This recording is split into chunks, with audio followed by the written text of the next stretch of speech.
Hey everyone, happy Friday. Happy Friday. I hope you guys are having a really good Friday. I hope you guys are gonna have a great weekend. Um, y'all, it is almost the end of March, and we will officially be 3 months into the new year.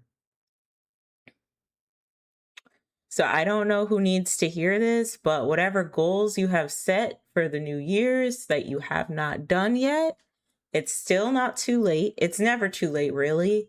Um, but go do them. Go do them, get them started. Uh, you know, take it one step at a time, break it into chunks, get it done. I know a lot of people's New Year's Eve resolutions is always I'm going to go in the gym and I'm going to be my best self, right? I'm going to go to the gym, I'm going to work out, and I'm going to get my summer body. Then March comes around and y'all are like, you guys slowly start falling out of the gym like one by one. I noticed that my gym is a lot less crowded than it was in like early winter, January. Um and that happens, life happens. You don't have to get your exercise or your workout in the gym primarily. Sometimes you could just do some stuff at home, you know what I mean? Uh but other stuff that you might have, I don't know, starting a YouTube channel, content creation, whatever your goal is, the year is not over yet, but we are 3 months into the year, so start it now. Do a hard reset and get back into it. I know for myself, I'm probably going to be starting to post on my other channel a little bit more, my pre-recorded content, my recorded content. I'm going to start posting on there a lot more. One second, guys. I gotta see. So that's definitely going to happen. But yeah, guys, it's just, whew, the year is going by fast and slow at the same time. And I don't know how I feel about it. I don't know how I feel about it. I don't know if I like it. Um, but I know I got to keep moving. So that's the goal for me this year, is to just keep moving. Um, but yeah, it is really funny to see people like slowly trickle out of the gym one by one. Um, but also I understand life happens, so it is what it is. I'm actually trying to be more grateful right now. That I have the opportunity, I have the privilege to wake up every morning and I can take myself to the gym and I can work out. Because there's some people who might not be able to. I know there's a lot of folks that say it's no excuse. You have to get yourself moving. You have to get yourself moving. You have to work out. It's no excuse. Sometimes there are pretty valid excuses, especially if you are overexhausting yourself, working like 3 to 4 jobs, taking care of kids while working the 3 to 4 jobs. Sometimes it can be really, really difficult to, you know, get that extra 10K steps in. Um, Plus, diet is probably more superior to exercise. Like, you want to exercise so that your joints don't break down, but, like they say, abs are made in the kitchen, but perfected in the gym. So, a good diet's also good for you too. Something I'm really happy about as I have gone through this new year, and I actually started this last year around July, is that I'm eating healthier now. And I'm really happy for myself for eating much healthier than I used to. And I'm starting to listen to my body more, which is really, really great. And I'm eating in a way where I don't have a lot of cravings anymore. And I like that. Um, I like that for myself. So that's always good. Um, because I struggle with food a lot. So yeah. If you have that big project you want to work on, you should probably get it started. If you want to pivot into that big career, next new career path, go ahead and do that. The year's not over, but it is we're very well into 2026. Some of the goals I have, I'm just kind of keeping an eye on. I don't like to talk about my goals too much because I don't want to jinx it. But I'm just making sure I'm keeping an eye on them and seeing what I can do and just paying attention to things in my life personally. So I have updates about the job interview I did. So for those of y'all who don't know what's going on, I had a go to stream settings. Okay, so for those of y'all who have no idea what's going on, I had a job interview a couple weeks back that I completely butchered. I had allergies in the middle of it, and then the interview, like the presentation I had, ran too long. And so, needless to say, the recruiter calls me back today and tells me that I did not get the job. Not that I am surprised. It's just kind of what it is at this point. It really just is what it is. I'm okay. I'm not gonna lie. When I heard the news, I was actually really devastated. But I think I was more devastated for myself during the interview because it literally something completely out of control. My allergies, right? I'm pretty sure if that didn't trip me up, maybe I wouldn't have gone on as long as I did. But basically, the recruiter said, yeah, your presentation was a little too long. And the hiring manager worried that, you wouldn't be able to shorten your work or present your work in a short amount of time. So you're not able to get the role. And I'm like, oh, okay, that's fine. And so I was with my boyfriend and I kind of grieved a little bit and he was there to help. Thank God for my boyfriend. Always there for support.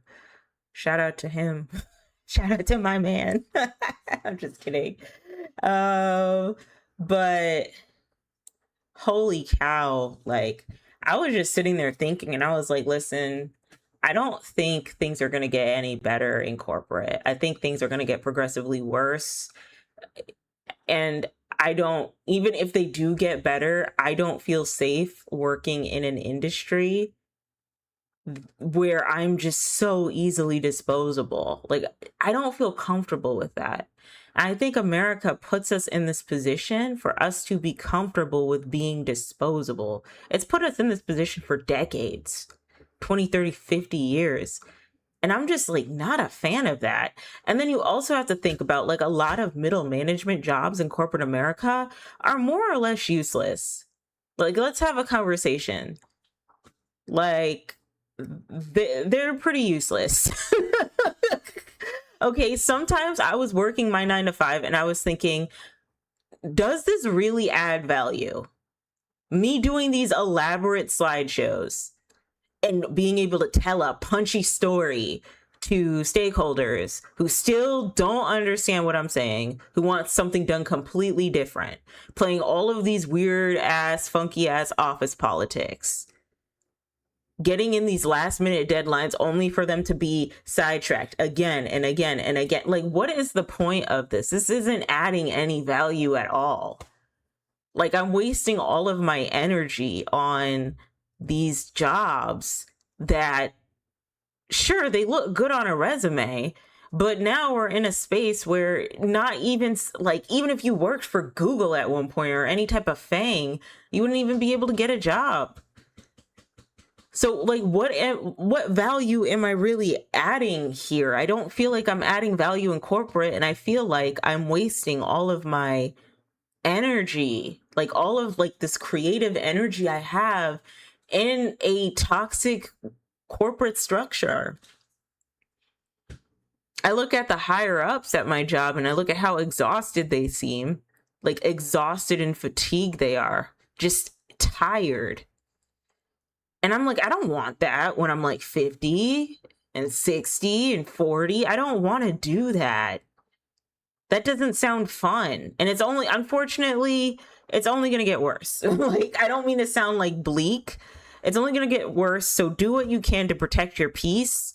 But a lot of changes are probably going to be made. And I don't know. I was thinking and I was like, I should just really take my content creation seriously. Like, I should just do that because I enjoy it. It's fun. Sometimes I get into my own head.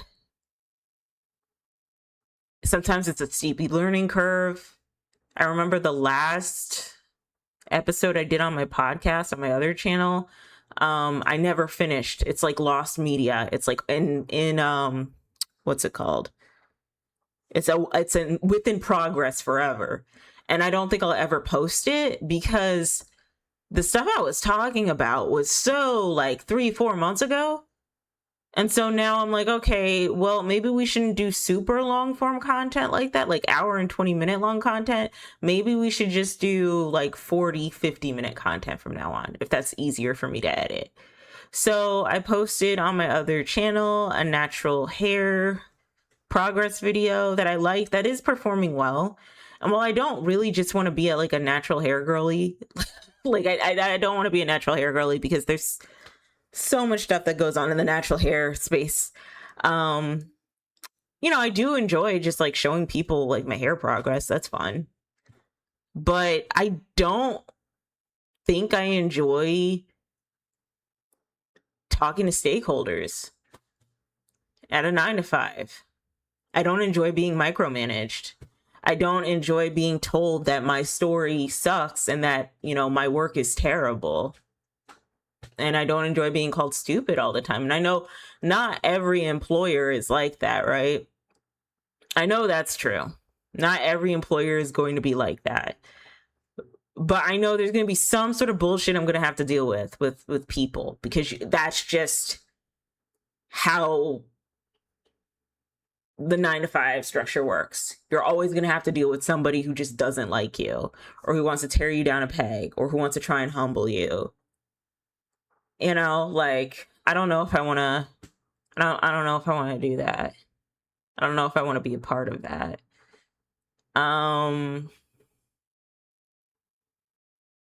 Yeah, it just doesn't seem conducive for me anymore. And like I said, it's now getting to the point where we're asking regular employees to move like content creators to earn a wage that's nowhere near the amount that some content creators make. You're asking 9-to-5 people with the skills. They have the skills to post consistently on LinkedIn, to write Medium articles, to make YouTube video tutorials, and all of this other nonsense. Post on GitHub, post on LinkedIn, network with their community, do all of these things that, a content creator would probably do. Find their personal brand, make a website, showcase all their case studies on their website, only for them to maybe get paid at minimum, maybe a fraction of what a full-time content creator would probably make if they just stuck it out and worked at it. And I know that's pretty gracious because not all content creators make, like, a vast majority of content creators do not make a lot of money, but a good chunk of that do. It just doesn't equate to being a LinkedIn influencer superstar. Like, it just doesn't make sense, And I don't know, I've been thinking about that a lot. I've been thinking that maybe this is a sign, because even when I started working my 9-to-5, I just felt like a wave of like sadness of the person I used to be, because I used to like post a lot online. I used to do my own photo shoots. I used to cosplay and stuff. And then I just stopped all of that to take corporate America seriously, only for corporate America to spit in my face several times, only to be Darvoed by my boss. You know what Darvo is? I just learned that term the other day. Guess what? I am predicting it right now. You know how narcissist and diabolical and delusional have been like the buzzwords for the past 5 years or so. Anytime I hear someone saying that, I immediately cringe because it's like, you are so chronically online. Shut up. Shut up. You are absolutely chronically online. Like, you're not cool. You're not clever. You pulled that off of a viral TikTok that you saw, right? Darvo's going to be the next one. All right. So Darvo is deny, attack, reverse victim, and offender. And it is a reaction that perpetrators of wrongdoing, such as, abusers or sex offenders, may display in response to being held accountable for their behavior. Or another way to put it is, for example, there was someone on a roommate that I hadn't talked to in ages, found my IG back when I was doing spicy stuff, found my OF, and started to come at me for doing OF and the business model that I had, and saying, well, why don't you be an exotic dancer? I'll let you fill in the line, like the words of what I mean by that.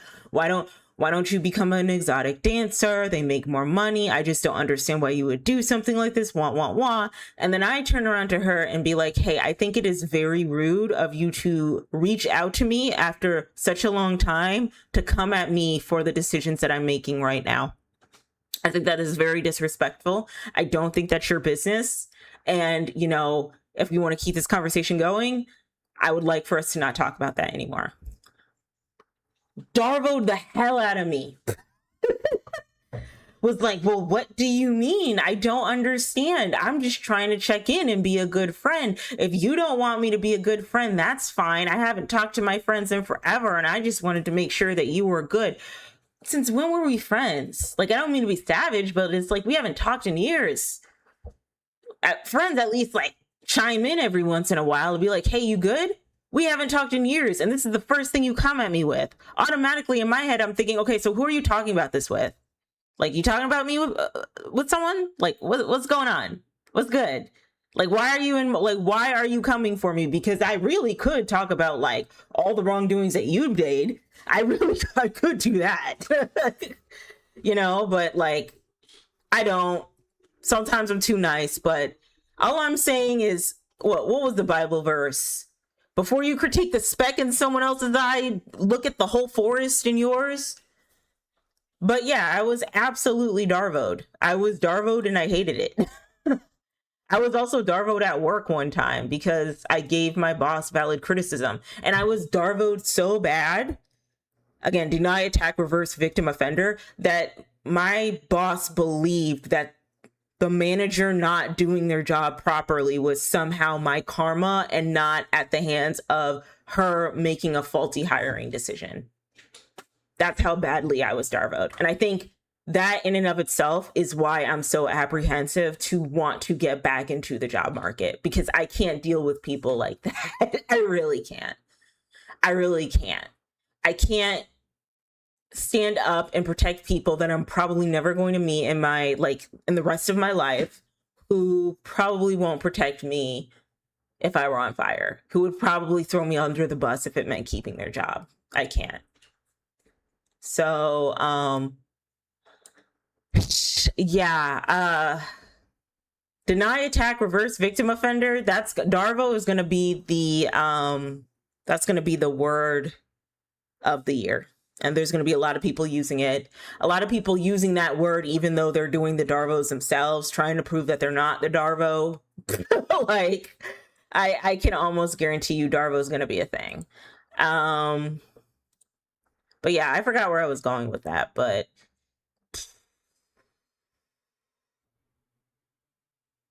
yeah. See, okay, hold on a second. See the trending videos? They all came out within the past. Whoa. Let's go back. They all came out within the past month. Darvo's going to be the word of the year, and a lot of people are going to use it. A lot of people are going to use, we've already used narcissist. We've already used delusional, diabolical. Darvo's going to be in there. I called it. Get back to me in 3 to 6 months and see what happens.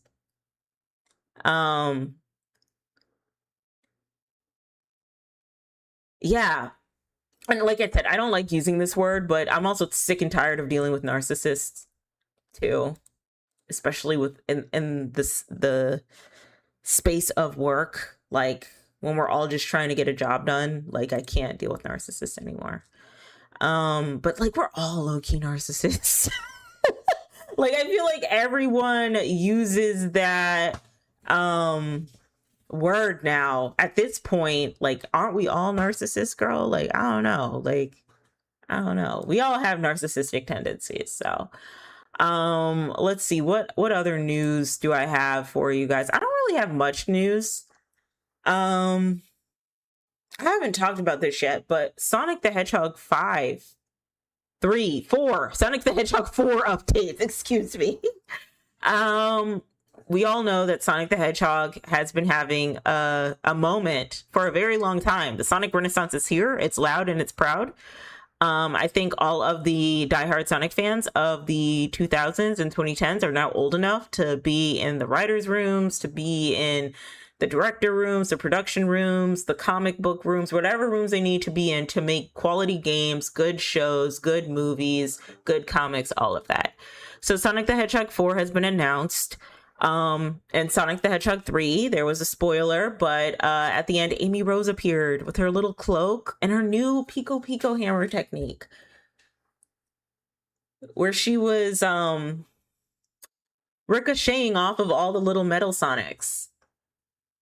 Never been done before in the Sonic games, I believe. But it was announced that Kristen Bell would be voicing Amy Rose. And I'm here for it. I love it. I love it so much. But I don't know much about Kristen Bell. I'm gonna be honest with you. Like, I love Kristen Bell down, but like I don't know much about her to identify with her so much. I was hoping Anna Kendrick. Yeah, me too. I was hoping Anna Kendrick would too. Or someone else said Kamiko Glenn. I saw her in a commercial. She was in a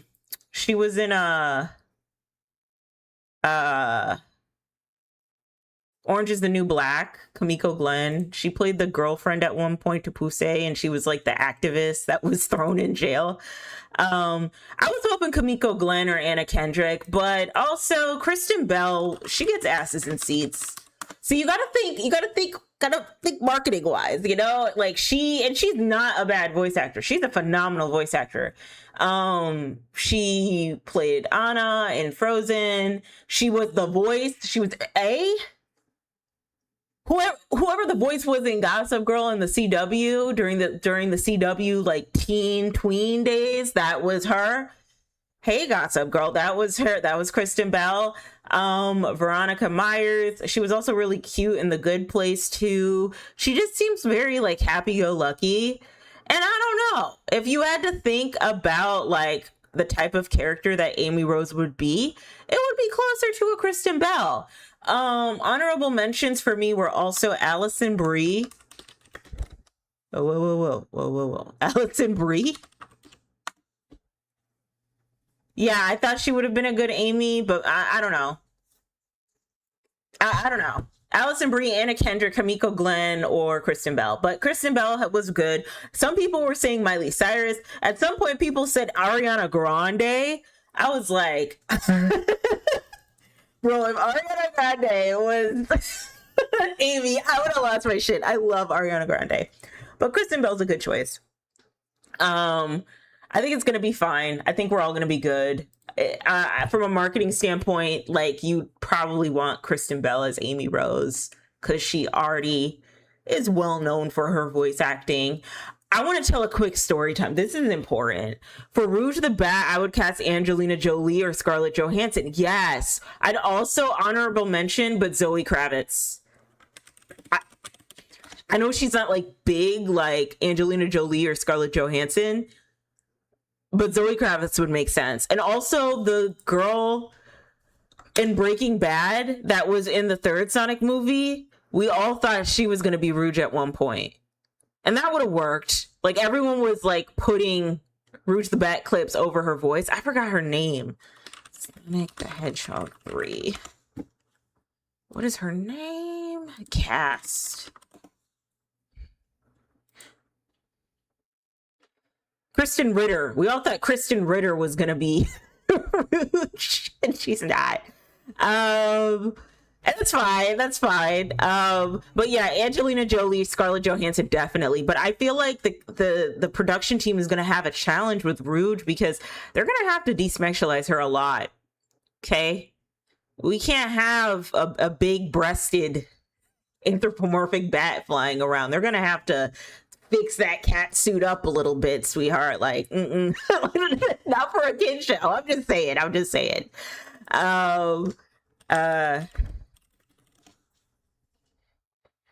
Cause she just stay having her yitties out. You know what I mean?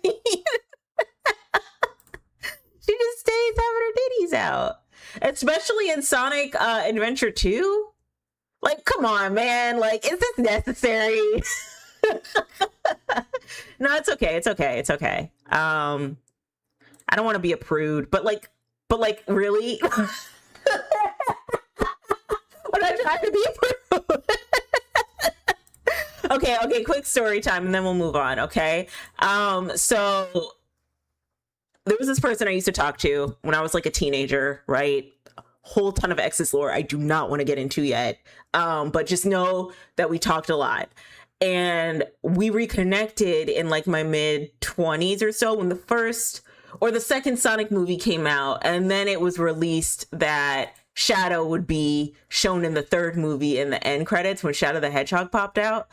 And we were talking about it and I was like, oh my God, this is so cool. This is awesome. And I said something along the lines of, yeah. And, you know, I think it's cool that Shadow the Hedgehog is going to be featured in the second movie, the third movie, the third movie. But, you know, I figure maybe they might even add Amy Rose to offer that representation to young girls, you know, like girl boss, you know, they could sell more girl toys, girl products, all of that.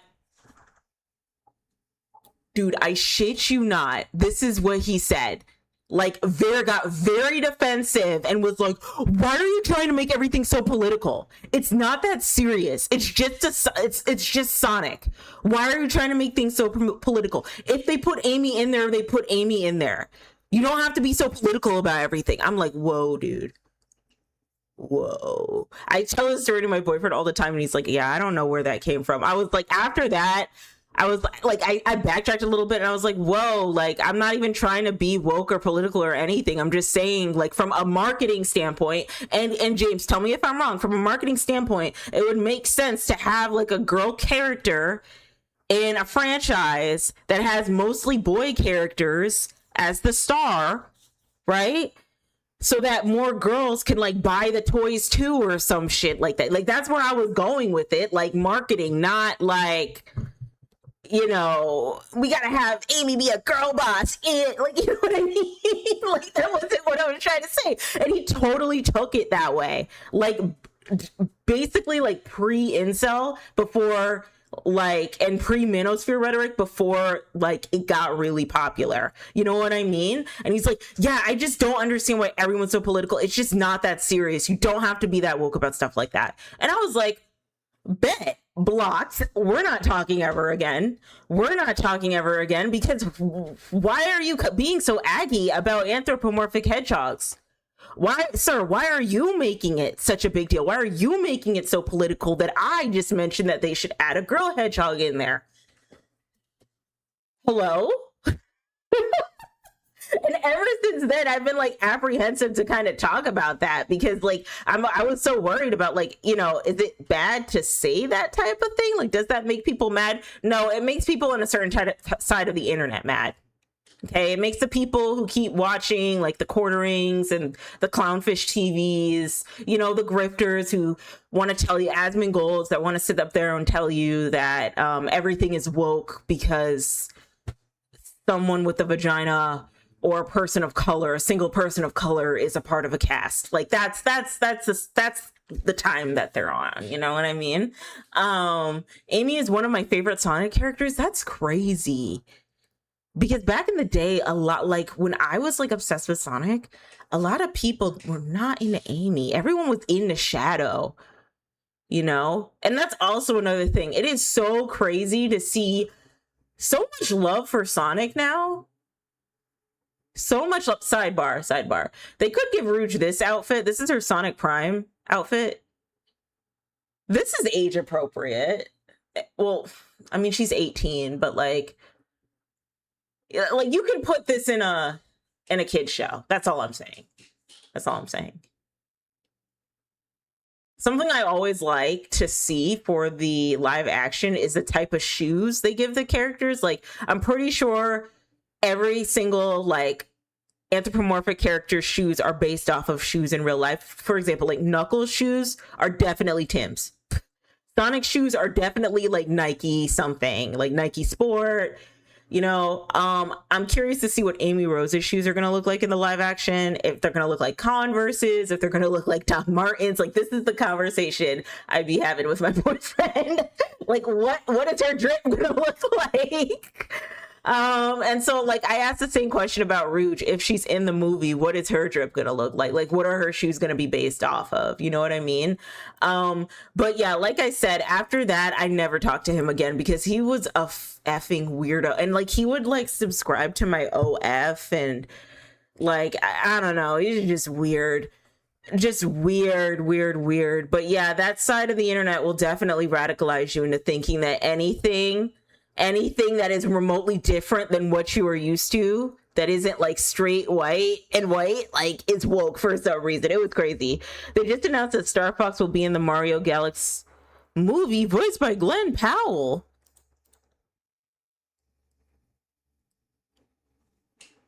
Why is Star Fox gonna be in the movie?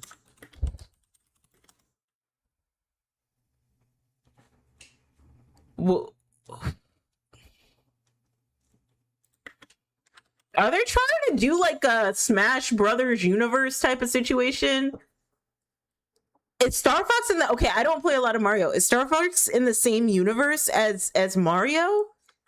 Is that what we're going with this?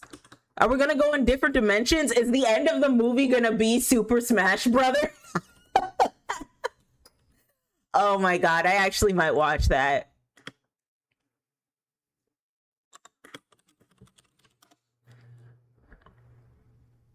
Super Mario Galaxy adds Fox McCloud and Star Fox and Smash Bros crossover. Oh, guys, it's gonna happen. See, that's smart because everybody rocks with Smash Bros. Super Mario Galaxy movie adds Fox McCloud and Star Fox and Smash Bros crossover. Is there a Smash Bros movie on the horizon? It sure seems like that. That's what the Super Mario Galaxy movie is building up to with the surprise announcement Thursday that Fox McCloud of the Star Fox. What's up? What did I walk into? Never trust anyone that loses their mind about Sonic like that. I know, that's what I said. Nintendo versus finally happening. I've been wanting this to happen since I was a kid. Yeah, it looks like Smash Bros is gonna be a thing. Fans have theorized that the space pilot Fox could be in the movie after a blink and you miss it appearance in a previous Super Mario Galaxy movie trailer. Now it's all coming true. No voice actor has been announced for Fox yet. But now they have Glenn Powell. Oh, look at him. Look at his design. Yeah, it looks like they're going to be doing a Smash Brothers type of situation. Yeah, but I wouldn't trust anybody who crashes out about Sonic about like that because it's never that serious. It's never that serious, I promise you, over Sonic.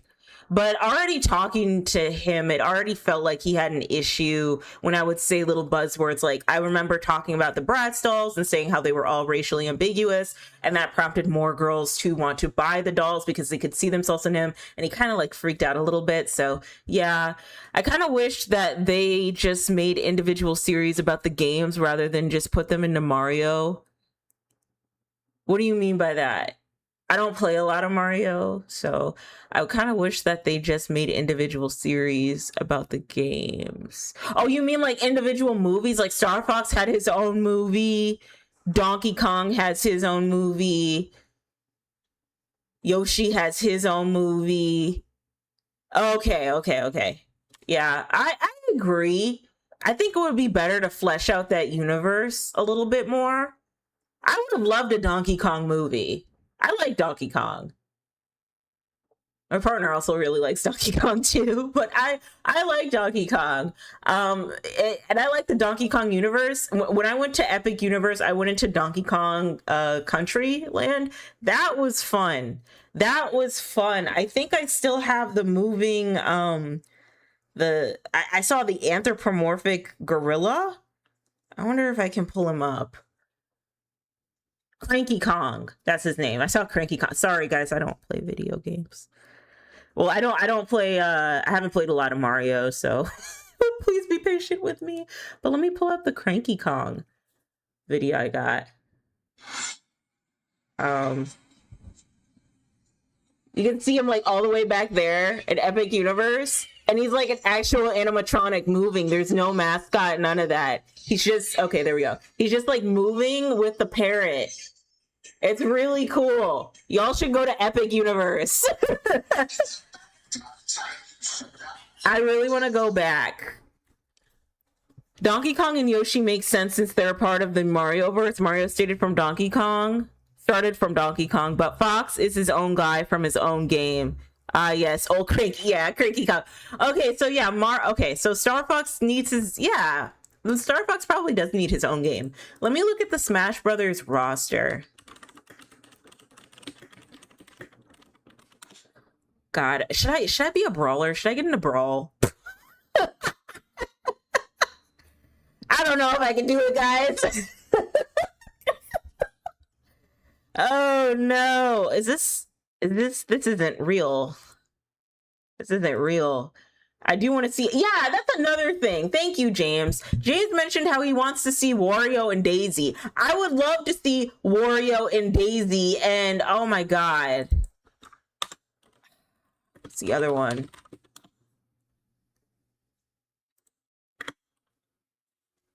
Oh, Waluigi. I also want to see Waluigi. I want to see Wario, Daisy, and Waluigi. There was a huge push to put Waluigi in Smash for a long time. Yeah, put my boy Waluigi in Smash. Put my boy Waluigi in Smash. I also want to see Burdette. Like, they need, like, I think it's a little too soon to shove Star Fox in there, though I can understand from a popularity marketing standpoint why they just want to like push for Smash Brothers, because everyone loves Smash Brothers, right? But I would love to see like the other characters in Mario first. I would love to see Daisy. I would love to see Yoshi. I would love to see a Luigi's Haunted Mansion movie. That would be a cute moment. Like Brawl comes, it's like, okay, how do you put it?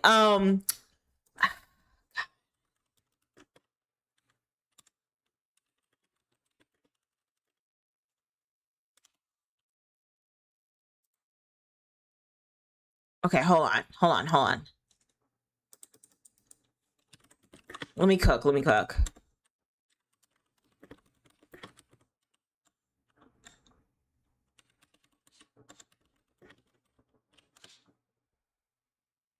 Okay, it's like you're in phase 1 of the Marvel movies, okay? And you come out with Infinity War after like the first Avengers movie. Like, that's what it feels like to me. Like, you have to build people up to that. You know what I mean? I don't know. Nintendo is an abusive parent to their fans. They kind of just do what they want despite fans begging them to do things, and we just go with it regardless. Yeah, that sucks.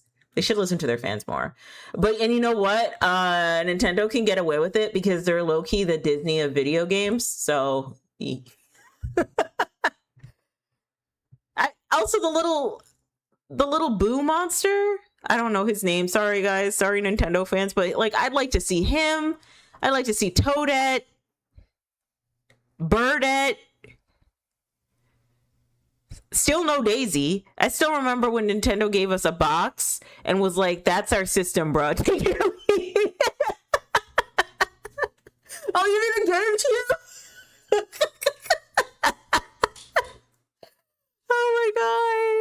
Oh my god. I would love to see a Kirby movie, though. I haven't played a lot of the game. Okay, Kirby, you need a Kirby movie. That is true. You need a Kirby movie. Donkey Kong needs his own movie. I think he needs a spinoff with Diddy Kong and Lanky Kong and all of them, and Donkey Kong Country, Cranky Kong, the whole squad. Kirby literally has Satan in it? Like the character Satan?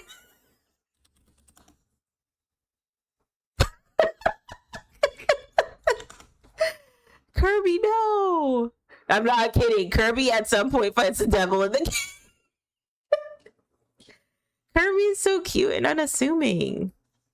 Yeah, but Kirby does probably need his own movie. I don't know. I think they need to take their time with the Mario movies and build up a strong, like, they need to build up a strong, like, universe. You know? Kind of the way Sonic's doing.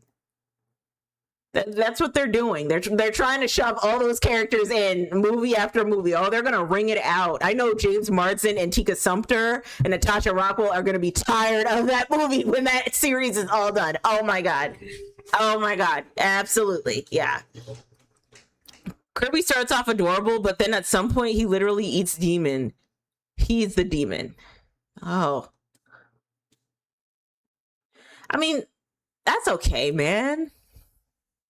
Let Kirby eat demons. Someone's got to do it. I would love to see. Okay, never mind. Yeah, but video game movies of the classics are pretty cool. I think Pokemon could do a 3D movie. That would be a cute moment. I know they did like a live action, and you know that went well enough. I think Vin Diesel would be a perfect Vin Diesel as Metal Sonic? You think they're gonna... Isn't Vin Diesel sick?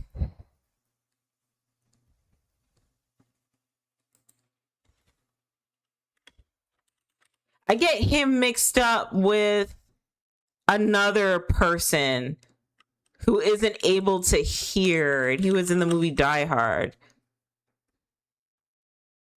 Bruce Willis, I think is his name.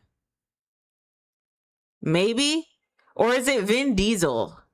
One of the two is suffering from like memory loss. Taylor Swift helps Vin Diesel during awkward on-air gaffe at iHeartRadio Music Awards. Ooh, let's be nosy and look at the Billboard Top 100 because I have time today. Sometimes when I'm really bored, I'll look at the Billboard Top 100 to see who's on there and see if their opinions are valid. Okay, Choosing Texas, Ella Langley. Okay, so I don't know. I don't listen to a lot of country, but what I do know is Ella Langley. We're like all over the place, guys. Sorry, hang in there. I like to talk about music sometimes. Ella Langley kind of looks like she kind of looks like a brunette Taylor Swift sometimes. Okay, and Groot. He did voice Iron Giant and Groot. Oh yeah, he could do Metal Sonic. He could. Bruce Willis is in a bad condition right now. Okay, yeah, that's Bruce Willis. All right. Yeah, I could see him as Metal Sonic. I think he can do those type of characters pretty well. But also, does Metal Sonic really need a voice actor?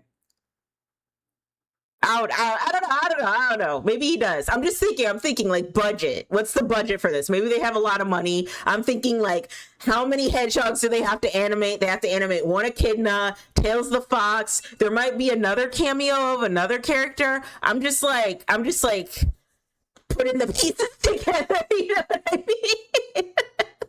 Like, what's the budget looking like? Can we afford Bruce Willis? Oh my god, Sonic is making money cuts. Probably. Yeah, because you got the newer generation, like the younger kids, they love Sonic, right? Then you got like teens, they fuck with Sonic too. Then you got us, you got the adults. And Sonic is doing really well. Like, we are very much so here for Sonic.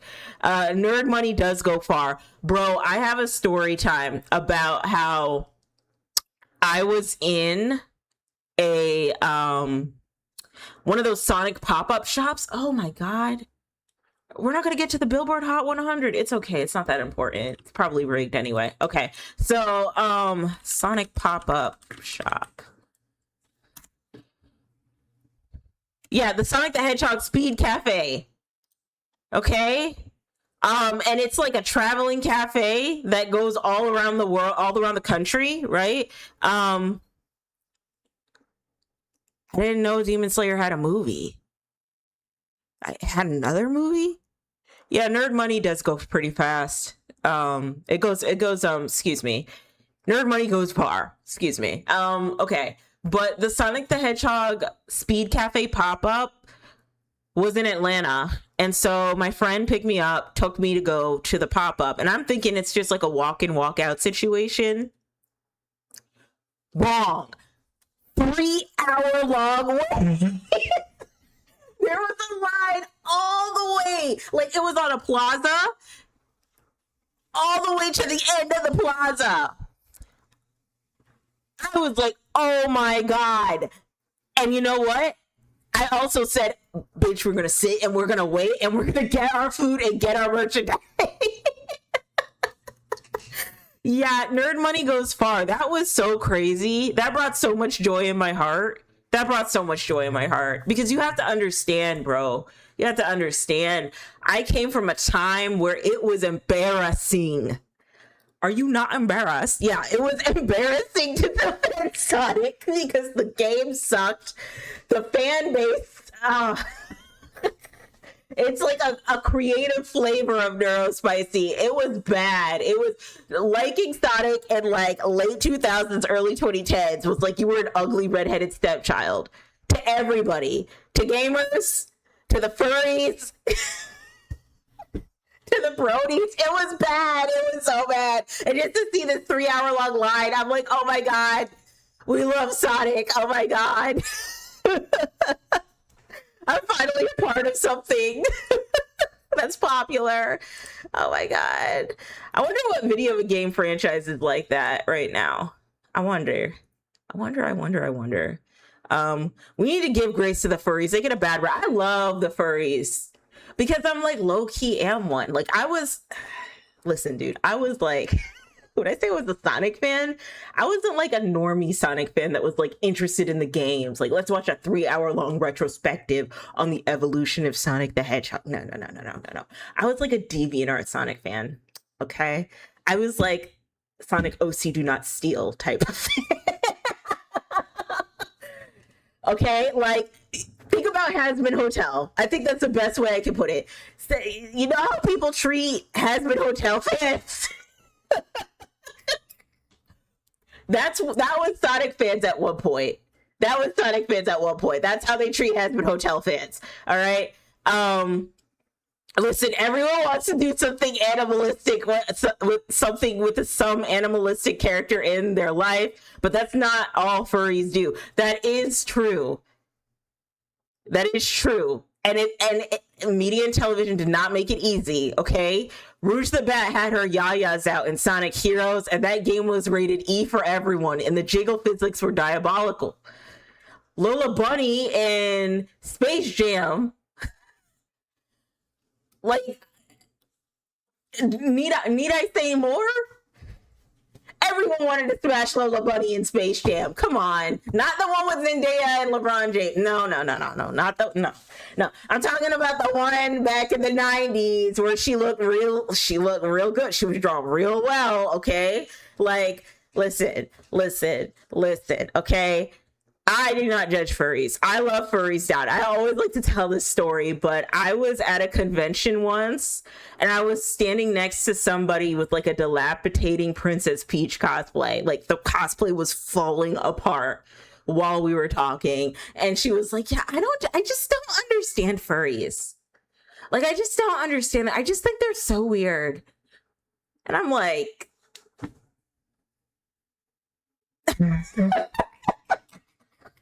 we're really doing this right now. In the Princess Peach cosplay. With the Party City blonde wig and the dilapidating headband crown. We're doing this right now. I didn't want to do Jack or Lola Bunny, and I found it weird that peeps did.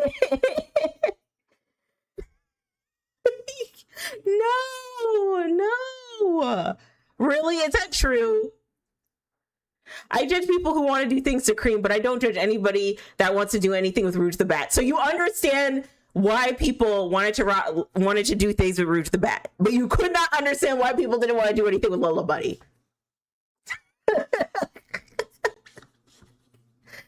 listen. Space Jam Lola Bunny was stacked, okay?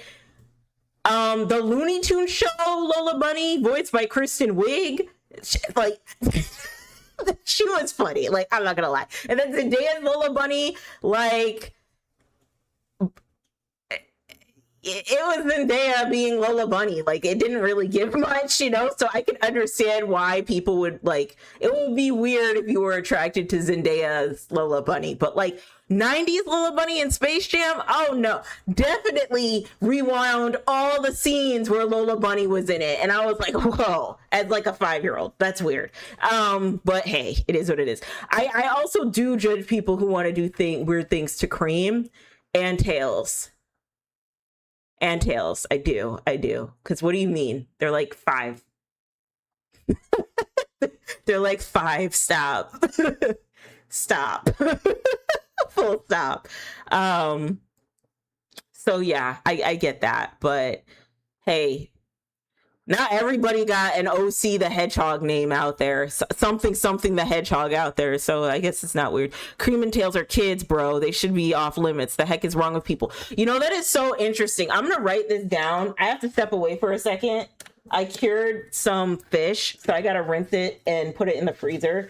But I want to make a rant about underage characters and fandoms, because something I really like about the new age like fandom culture now, and I think the normies for this, I do like it during the panini, when they got into like fandom culture and all of that and niche subcultures online, is like the excuses that were made for years on like underage kids, like in anime, in, you know, like Tails and Cream and Sonic, and people would just be like, well, it's not real, or the age of consent is no, we're not doing that. So I'm gonna rant about that. But I'll be right back, guys. I gotta cure my fish.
I've just been talking this whole time and you couldn't hear me, no? Oh my God, I hate that. Hopefully when I get more people in here, when I come back, they'll be able to tell me immediately that they can't hear me. So I just did like a whole rant about underage characters and fandom culture. And no one heard me. And that just hurts my heart. But I'll get to that in a bit, okay? So I'm gonna repeat what I said about like an edited one, perhaps an edited video out of that. Yeah, I have a lot to say about that. I just think it's weird. Like having a character that is supposed to be 159 years old and he or she looks like she's 16. Like, that's weird, bro. And back in the day, before normies entered fandom culture, the weirdo nerdy incel boys would just defend it. They'd be like, well, that's just anime, and if you don't like it in the age of consent. Yeah, I'll probably get a lot of flack from the Goon Squad, but it is kind of weird. It's weird. It's weird that the age of consent in Japan was once 14. That's weird. Sorry, Japan. But I talked about how normie culture like brought that to people's attention. But I also talked about how normie culture also kind of ruined fandom culture a little bit. And the example I used was ships. Like, for example, with My Hero Academia, the ship of Ochako and Bakugo together.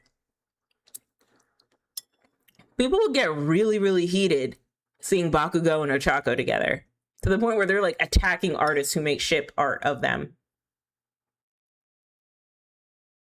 It's never that serious. It's never that serious. Like, I promise you, it's never that serious. More recently, the loaded diaper. Okay, Roderick Heffley and Regina George. People getting angry, heated, weird, and gatekeepy about that one. Like, why? They're not real. They're not even in the same universe. I hate the idea of Bakugo bumping uglies with Ochako, but not enough to get mad at artists for doing it. I agree.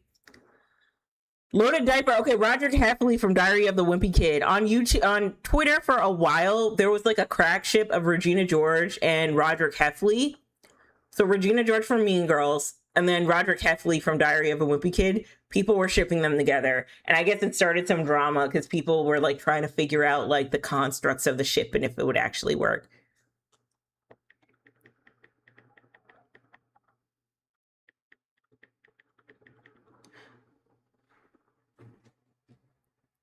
Never seen these things. Yeah, I think it might be on one side of Twitter, but it was 100% a thing. Like, and I've seen the shipping dynamic before, you know, and I think it's cute, but I also feel like people getting like mad and crashing out about it is like weird. That's how I feel. Peeps are weird. I don't follow shits because peeps ship weird shit all the time. Yeah, they do. And so, yeah, I think where normies kind of ruined it for everybody is fandom, like shipping culture, where it's just like not fun anymore. But like back in my day, people used to ship Applejack with Nathan Drake and we'd go about our day. Like that was the ship of the month, okay? Applejack from My Little Pony and Nathan Drake. Like, I don't know why, but that was a thing. Then it's Tiana, Princess Tiana with that guy from ship with Jujutsu Kaisen, that Jujutsu Kaisen character. I've seen that before. The Nanami and Princess Tiana, okay? Like, why? Are we gonna crash out about that? It's okay. We will be okay, all right? It's fine. Yeah, well, that's just how people like, that's the ships people like, I guess. I mean, I'm not new to crack ships. It's fine. My favorite ship that should have been a thing in the actual show was Melvica. Okay, hold on. Melvica Arcane. Okay, are we gonna get spicy stuff? No. Good. Okay, so like Mel Madrada from Arcane and then Savica. Silco's like henchmen. Okay. Those two should have probably gotten together. That's kind of a crack ship because they never meet each other. But oh my god, do they make such a cute couple? They make such a cute couple. They do. And so that's kind of one of my favorite crack ships. But yeah, Shrugs and Fat. Okay. But yeah. Yeah. I think that's where normies kind of ruined I don't know, nerd culture a little bit, is when shipping got really weird. But they've made it better by clocking the creepy weirdos that will draw pictures of porn of underage people. Wouldn't shipping be normie behavior? Yes and no. So shipping is normie behavior, but like spazzing out over a ship to the point where it's getting out of hand, to the point where we're starting full-blown Twitter wars, to the point where we're bullying people off the internet, that's a little weird. That's weird.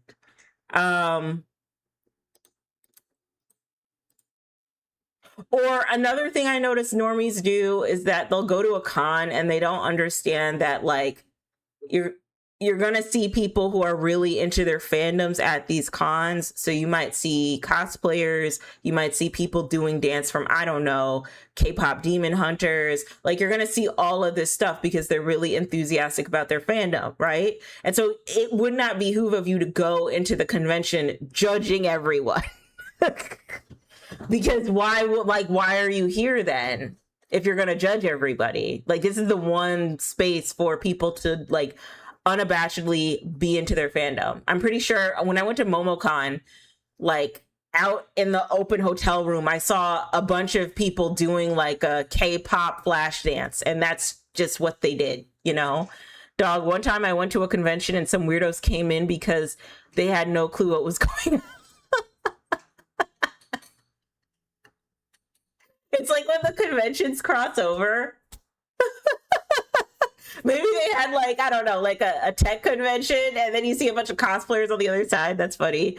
It's Louisiana, so they're like hicks, right? And they were trying to hassle the cosplayers. Oh no. That's not appropriate. I didn't know you lived in Louisiana. Do you know how to make gumbo?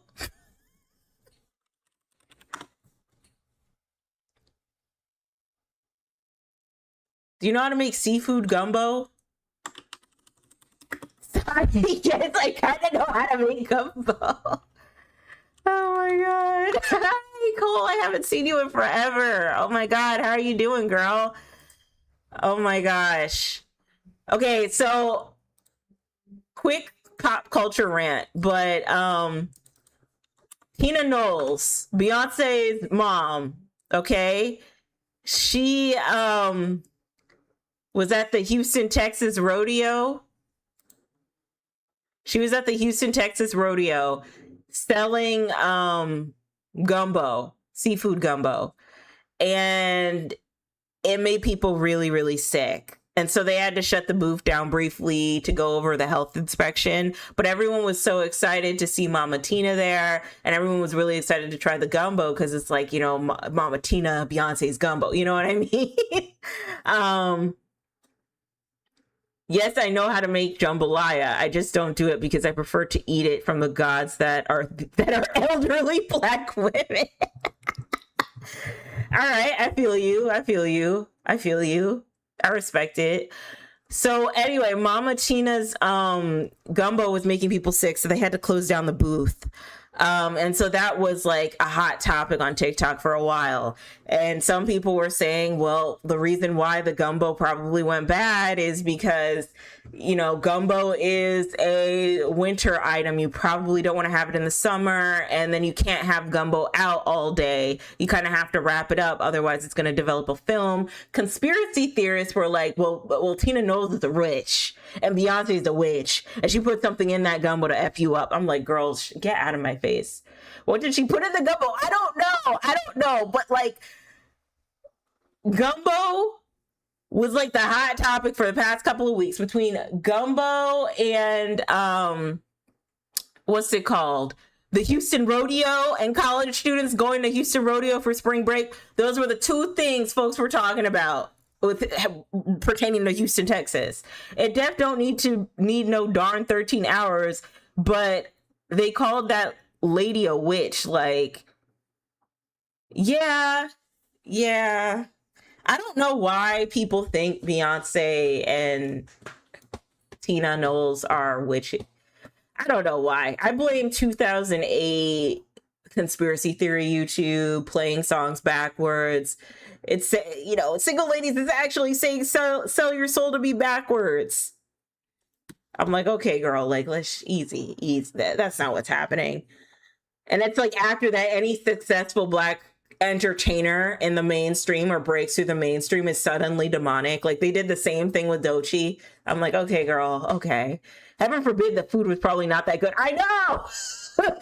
Heaven forbid, like they just had a faulty recipe. Heaven forbid, maybe you're not supposed to have gumbo sitting out that long. Like, no, Tina Knowles is a witch. Whoever said it spoils in your stomach on TikTok had me chuckling though. Yeah, so now I've just been down the gumbo pipeline. And I'm like, do I even like gumbo? I don't think I do like gumbo like that. I like my seafood without red sauce.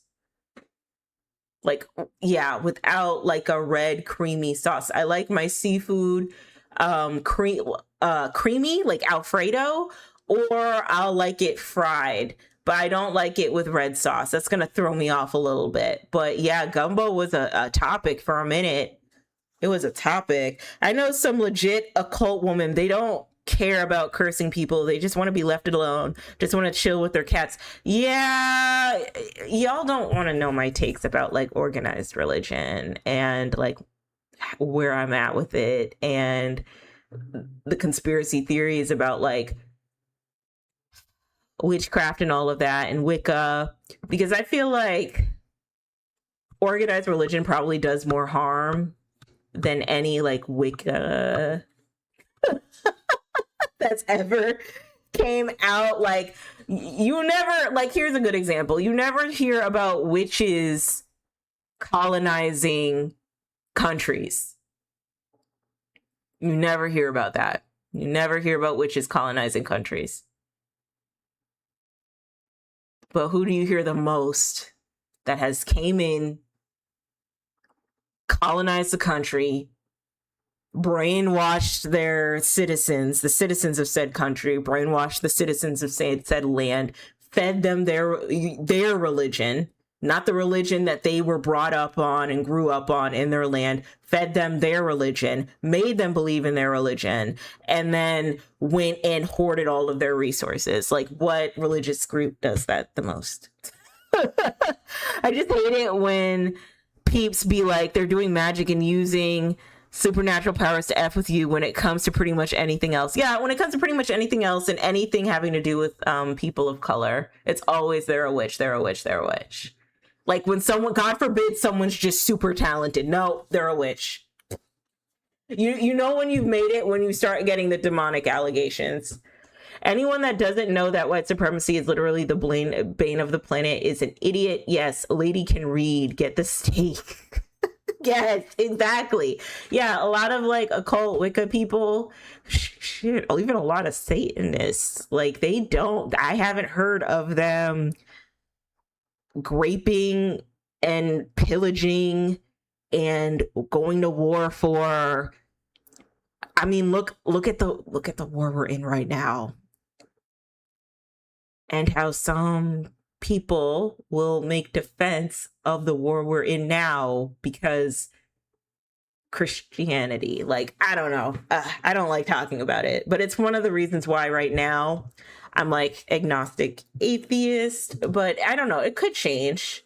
It could change. I would like for it to change, you know, but I need to do a lot of soul searching. Something I also realized about people who, she got her makeup more like steak up. How dare this lady make me desire her? Get the steak. That's another thing about some organized religions, if not most organized religions that center men.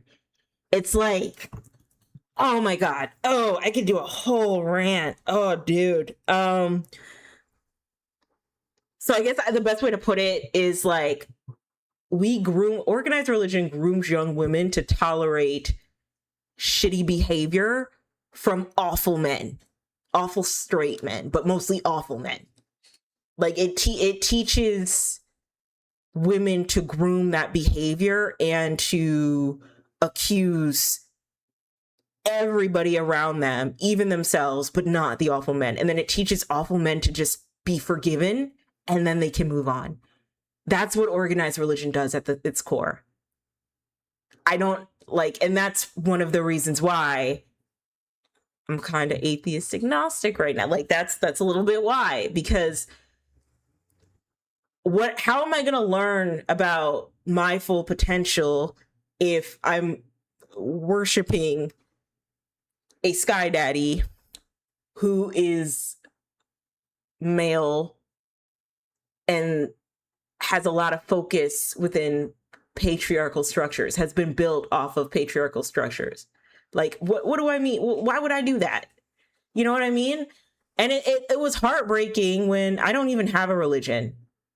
Shout out to James. James doesn't even have a religion. Amen, James. James said, fuck that religious shit.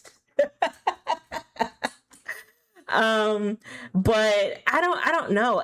When I realized just how much pain organized religion has caused people, I was so hurt. Like, I'm like in a place of hurt right now. I'm very hurt because I started thinking about what would my life be like. I was raised on my mom's side of the family, and my mom's side of the family is very, very religious, God-fearing, Christian, church-going, religious. I grew up Kojic. If you know, you know. That's all I'm going to say. I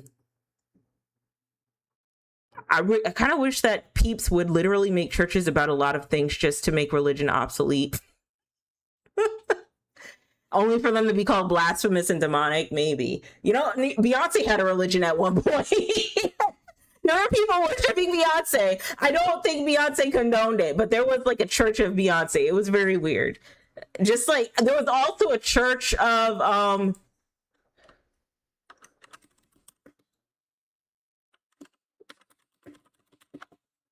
there was a church of Gadget from Rescue Rangers, Chippendale Rescue Rangers. There was a church of this little mouse character.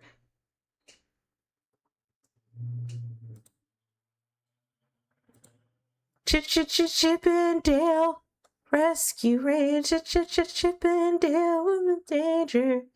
Do you guys remember that show on Toon Disney? Chippendale. They had the bombest, the greatest cartoon intros for no reason. Oh my God. Chippendale Rescue Rangers, Gummy Bears. Gummy Bears was the most like triumphant. It was like so serious. The Gummy Bears theme song. Oh my God. I'm reading the Bible right now, and it's basically prehistoric Marvel. If you really think about it, the Bible is technically the MCU for cave rollers. The 90s was so good with their music for TV shows. Yes. And we need to bring that back. We need to bring back quality. We need to bring back quality TV show intros for cartoons, okay? Or like the whole song is just about them getting shit done, girl. Like, yes, we do. But Yeah, I don't know. I organized religion. I came from a very like religious Christian family, like the women in my family. So there was a lot of horizontal policing of like how a woman ought to be instead of what women like are, and not really seeing like I faced a lot of experiences where I really wasn't seen as, you know, just a girl to them, like a girl, a child, a teen, an adult. I remember the last time I talked to my aunt for real is when she crashed out because I got a pap smear at the gynecologist. This is before, well, I was fucking a little bit. I was fucking, but like she crashed out because I got a pap smear. And she was so upset and angry because she was like, "Why did you let the doctor violate you in that way? You should have told them no." And I'm like, "Okay, so what if I had like an ovarian cyst or like ovarian cancer or something going on with my cervix? And you're over here encouraging this like pseudo intellectual, I know my body, no, you can't do this exam." Like, you can't just accept the fact that like I'm fucking like, I don't know. Like, you can't just see me where I'm at right now. And that was a lot of the frustration with the women in my family, is that I never felt like they could see me where I was at. There was always this horizontal policing of like, put God first, go to church, go to church, go to church, Christian, Christian, Christian. And I just think of like my dad's side of the family and how they are not like super devout, like religious, like they are Catholic. And I don't think they're like super devout Catholics. Like, you know, my dad goes to Catholic church a lot now, because he's a little older, but like growing up, like they were having fun, they were having parties, and I don't know, I think it was just drilled into me for me to be a kid that was seen not heard, that it was just so hard for me to express myself in a way that felt digestible to my family, to the women in my family. And now growing up, learning all of this stuff about like even like relationships with friends, with men, marriage, and all of that, it's like, you know, they really dropped the ball. The women in my family that were supposed to protect me from these things high key dropped the ball. I had to figure out on my own that marriage might not be it, and having kids might not be the way. At least now, like I don't want to have kids ever, but like having kids is like difficult, like, you know what I mean? And it sucked because like when they made mistakes, it felt like me, the underaged, you know, teen, the 20 some odd year old young woman, had to put herself aside to see them where they were at, to support them, but never the other way around. And I don't know. I just think that like, man, if organized religion wasn't in the picture, would things be a little bit different? Would things be a little different? Would people move differently? I will say the churches my family have gone to have never been like the big mega church evangelical type. It's always been small and intimate, and I respect them for that. I do, because there's so many churches that run scams now.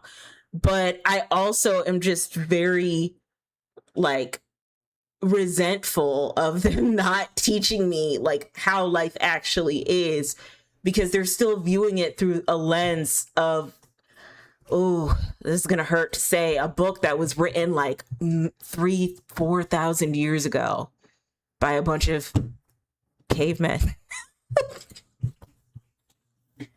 Oh my God, God's gonna strike me down. MCU, multiple characters, a big war, a lot of messaging, rebirths, and a main character that sort of shows up in some characters, but not really. The Bible, same stuff. One thing that bums me out about religion is how it made women just scared of their own PV lady part. Yeah.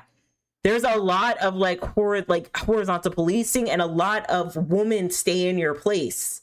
Woman, don't be above man. Woman, you are best here serving man, and man is the leader. And so like naturally any man is gonna rock with religion. That's why all the manosphere dudes, that's why they do that big religious rebrand.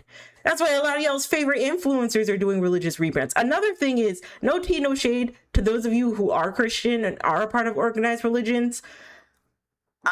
A lot of y'all need to be careful with that, because there are a lot of influencers that are like running game on you guys. I would be wary of believing anything from somebody who's just a newly rebranded Christian and immediately flips from doing like lifestyle baddie controversial content to like I'm a Christian now content and Psalms 34 content. Like I would be Psalms 23. Sorry, I haven't read the Bible in a while. I would be very, very wary. Okay, I would be very, very wary. I would. Like women hate me enough, but now they're like, God told me to never want to hump you. Yeah. And now I'm like, damn, even God's.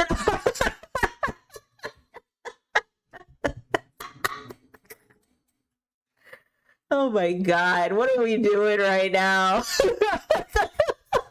Just like, damn, God's ruining my pussy game. What the hell?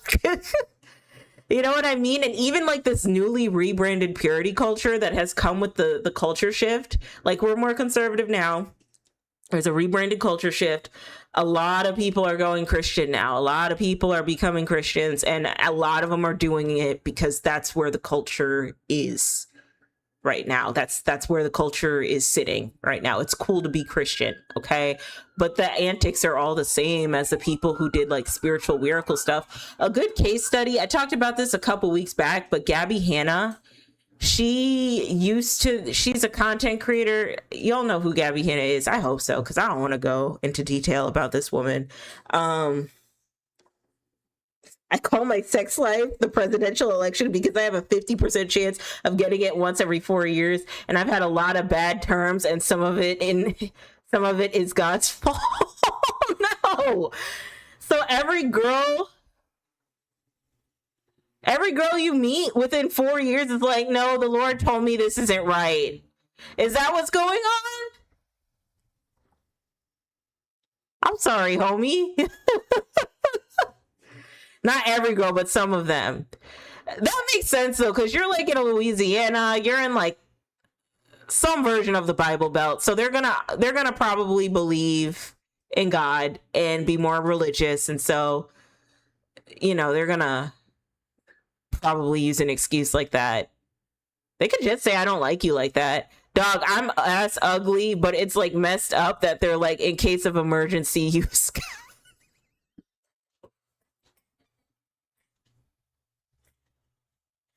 I wouldn't say you're ugly though. Oh my God. That's a good argument. That's a good argument. I should start using that one. I should be like, God told me that we should not sleep together. The Lord told me. The Lord put it on my heart. No, I couldn't do that. I just say, I'm not interested. We could be friends though. Whatever happens after that happens. Yeah, no. What was I talking about? Oh, Gabby Hanna. Okay, let me pull up the Gabby Hanna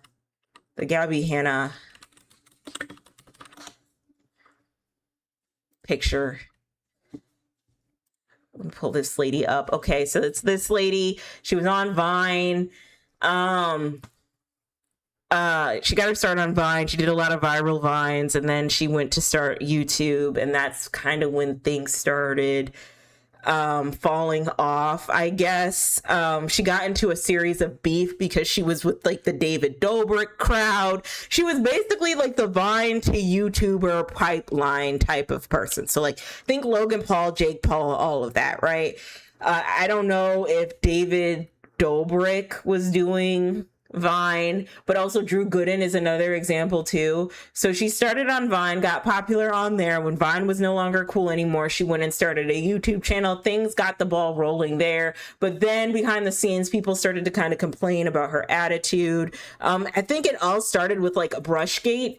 This is when commercial influencing was at its prime. Like you could literally scam your audience by using a Morphe code. Morphe's a makeup company, okay? And so you could scam your audience by telling them to enter and use your Morphe code so that they can get ashy ass eyeshadow palettes, and then you wouldn't be held liable. So it was around this time, and I think she did a brush collab with the company that made cheaply made brushes, and because her face was out, at the front of this collab, she got a lot of flack for it. And so she made a video where she said, well, you guys need to manage your expectations.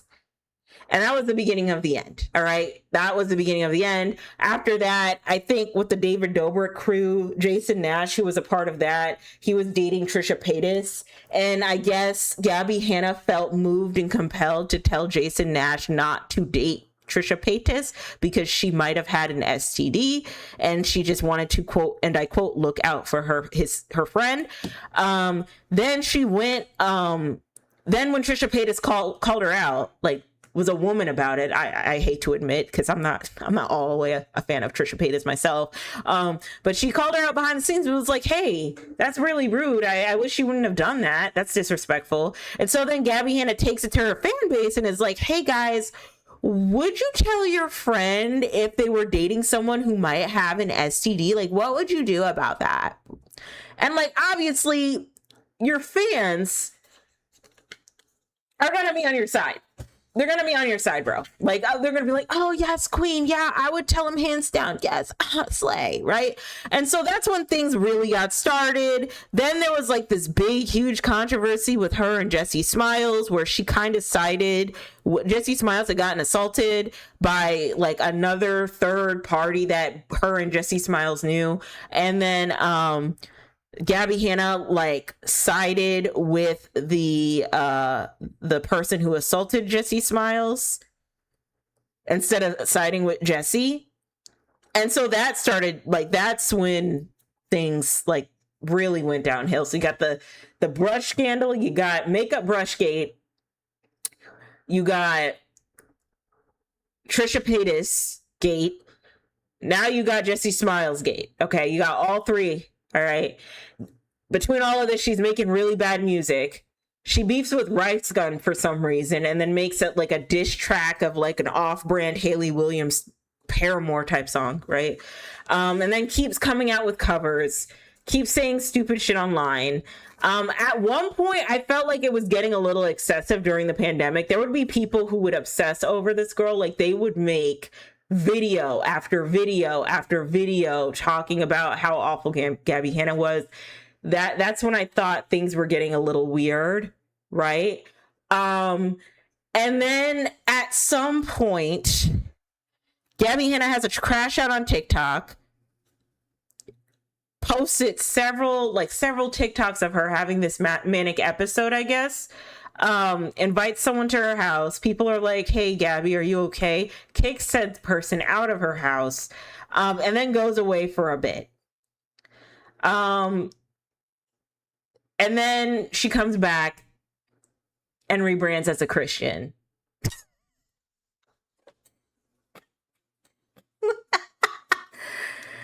And so she starts this podcast with her husband, talking about her past dramas with like Trisha Paytas. It's legit religious. Yeah, I agree, Cole. It is legit religious psychosis is what she's going through. So she starts this podcast with her husband. It's a Christian podcast. She's a Christian now. She's doing Christian content. Praise Jesus, hallelujah, all that stuff, right? And so then she starts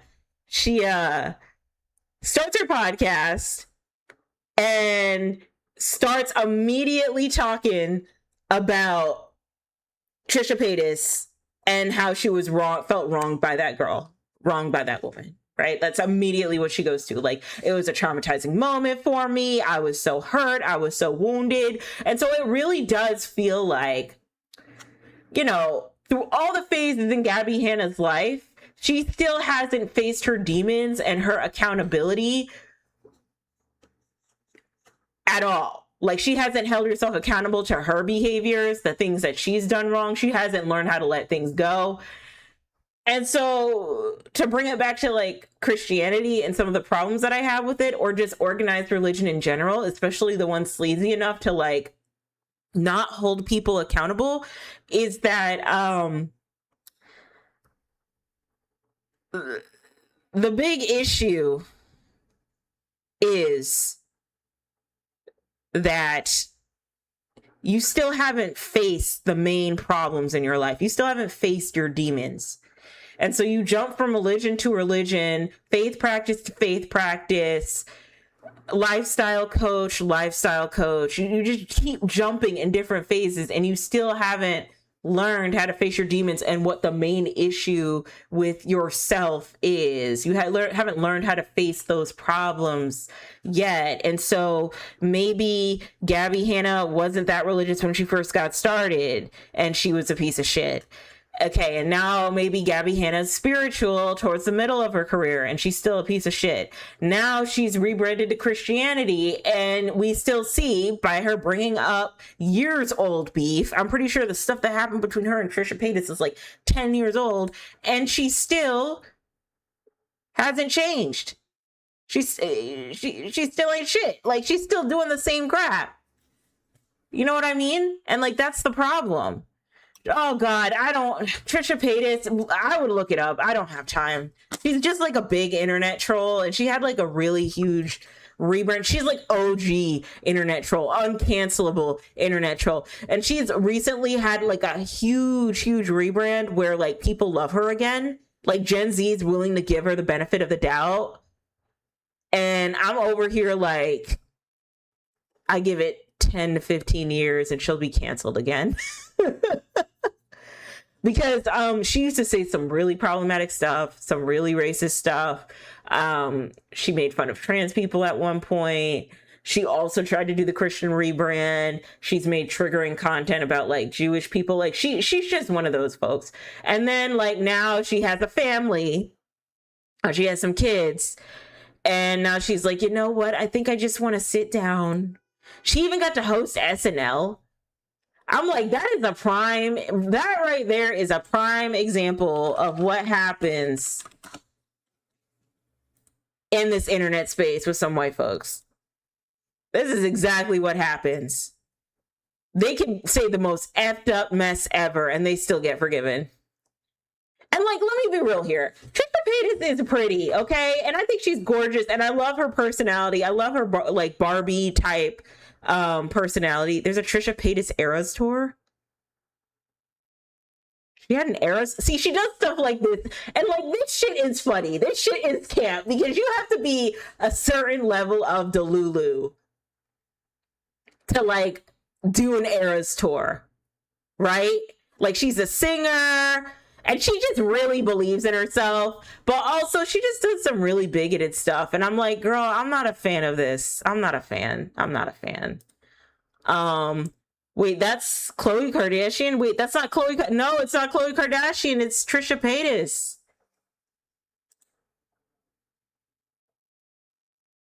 And yeah, she's getting such a nice, healthy rebrand. A nice, healthy rebrand. There was a makeup look I liked that she did. It was Pamela Anderson. She did a Pamela Anderson makeup look on the podcast with Ethan Klein. And she looked really good. Like, it's just so unfortunate because she's really pretty. And I feel like, you know, just talking to her, she seems like a nice person. But like, you know, you're just problematic. Like, go away. Are we sure that's not Khloe Kardashian? No, that's not Khloe Kardashian. Nope. See, when you get too much Botox and filler, y'all start looking the same. Here, I'll put in Khloe Kardashian.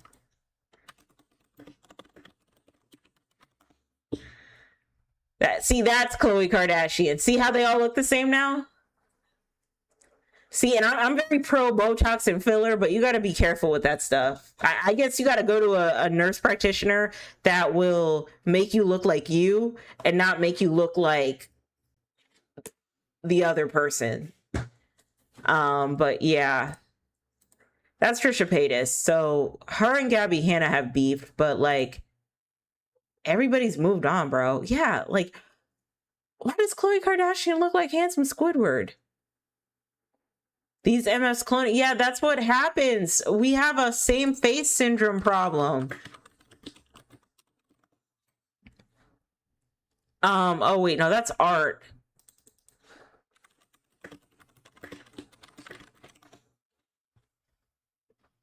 Okay. Anyway, there have been talks about people saying that like Botox and filler, because everybody gets it now, especially like influencers and content creators, it makes everyone look the exact same. And I absolutely have to agree. You really got to go to a doctor that's going to make you look like yourself, not someone that's going to make you look like the next person. And what's sad is like during peak like 2010s maximalist era, when people would go and get Botox and fillers, is sometimes they would bring pictures of like Kim Kardashian and Kylie Jenner and be like, I want to look like that person. So there were people actually who do want to look like other individuals, and I just think that's so weird. So yeah, that's who Trisha Paytas is. And yes, they all kind of look the same sometimes. Very unfortunate, very, very unfortunate. But yeah. Yep. Also kind of dystopian too. Like I said, I'm very pro Botox and filler. Oh, I'll tell you a story about like surgery. So a BBL baddie at the gym complimented me today because she's like, we see each other in passing. I love my gym, by the way. I do. It's crazy. I see all different types of people at my gym. We got a calisthenic unk. I'm pretty sure he's like in his 60s doing full-blown handstands in the gym and pull-ups and push-ups. And I love watching him. He's so inspirational. Sometimes we'll see people dancing. I saw an auntie dance to Boots on the Ground. I also will see dancers training to dance. Like I saw a dude do like leg raises, like ballet leg raises with the cable machine. That was fun. And sometimes you get the person who just came in from work, so they have their work uniform on and they want to just pump some iron in the gym. I love my gym so much. I'm so happy I'm going to the gym. And so we'll get the occasional BBL baddie, right? And I'm not against anybody who wants to change their body. That's not my business. I support you as long as you do it safely. So there's one BBL baddie I see in passing that everyone's looked at because, I mean, her BBL is tasteful.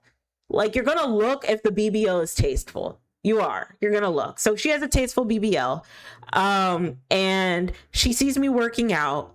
And she walks over to me, and this is like right after I'm in a funk about like not getting the job offer or going to the second round of the interviews for this job. So I'm already feeling awful. I'm bumping my goth rock playlist, okay? Because that's where I'm at right now. That's where I'm at right now. And then she comes over to me and she's like, hey, I've been seeing you work out for a while, and I just want to say you look great. And I'm like, thank you. And I felt so happy. And you know what? It always be the baddies that be giving you like the best type of compliments. You notice that? Like, this is going to be an unpopular opinion. Like I said, there's a lot to be said about like BBL culture and surgery, plastic surgery culture, cosmetic surgery culture. There have been times where I was like, you know what, bitch, I'm gonna get a skinny BBL. It's happening. I'm getting the skinny BBL. And now that I'm in the gym again, I'm like, maybe I don't need to get the skinny BBL because that's like a lot of maintenance. So like I said, I don't really care what people do with their bodies as long as they're happy and safe, right? But something I noticed about the whole BBL discourse is that you never hear of a BBL baddie being a hater towards other women. I just say it. You never hear of a BBL baddie being like a bona fide hater towards other women. You know, they just have their BBLs and they move on with their day. They are not bothering anybody. But as normie girls, oh my God. Us normies with the unmodified body, we have everything to say till the cows come home. Full ass dissertations of the BBL epidemic and BBL culture. Like, get a life, bro. Do you want a BBL? Like, jeez. There's a BBL culture. Yeah, for a while. Everything's a culture now. You put culture in front of anything and it's a culture. Like, for example, Instagram baddies, baddie culture. I need to work out again. I'm fat as fuck. Take your time and be gentle with yourself. There's no rush. The finish line is you being healthier than the day you were before. There's a BBL culture. Yes, there is. Now that I think about it, I've yet to see a BBL baddie be mean to ladies without BBL. They're not.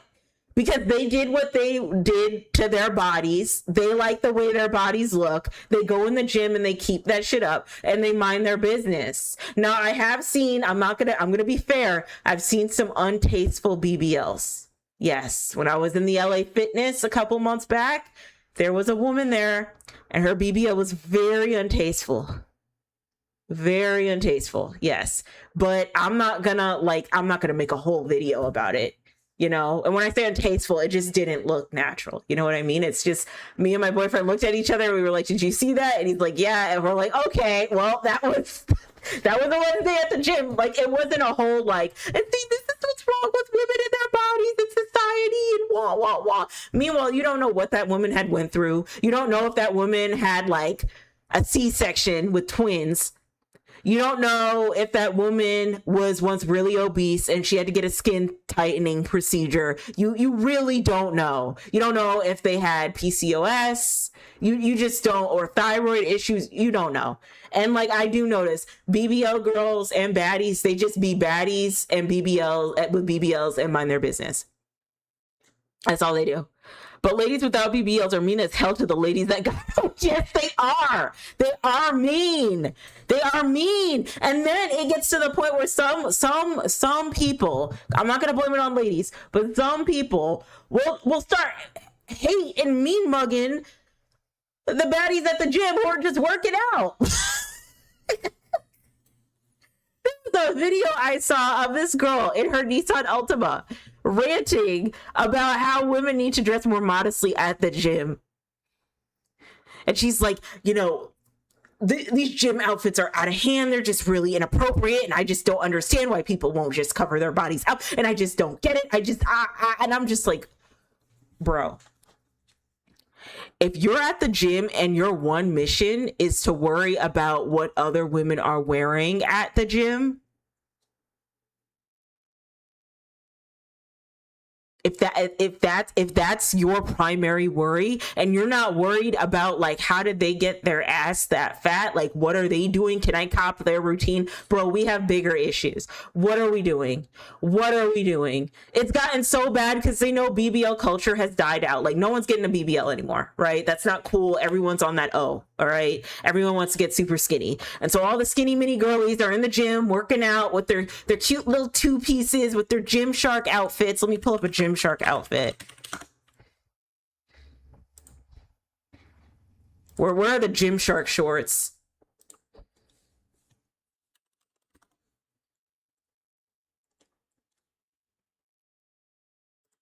With their little like butt lifting Gymshark shorts. All the girls are just out here working out, you know, they're just minding their business.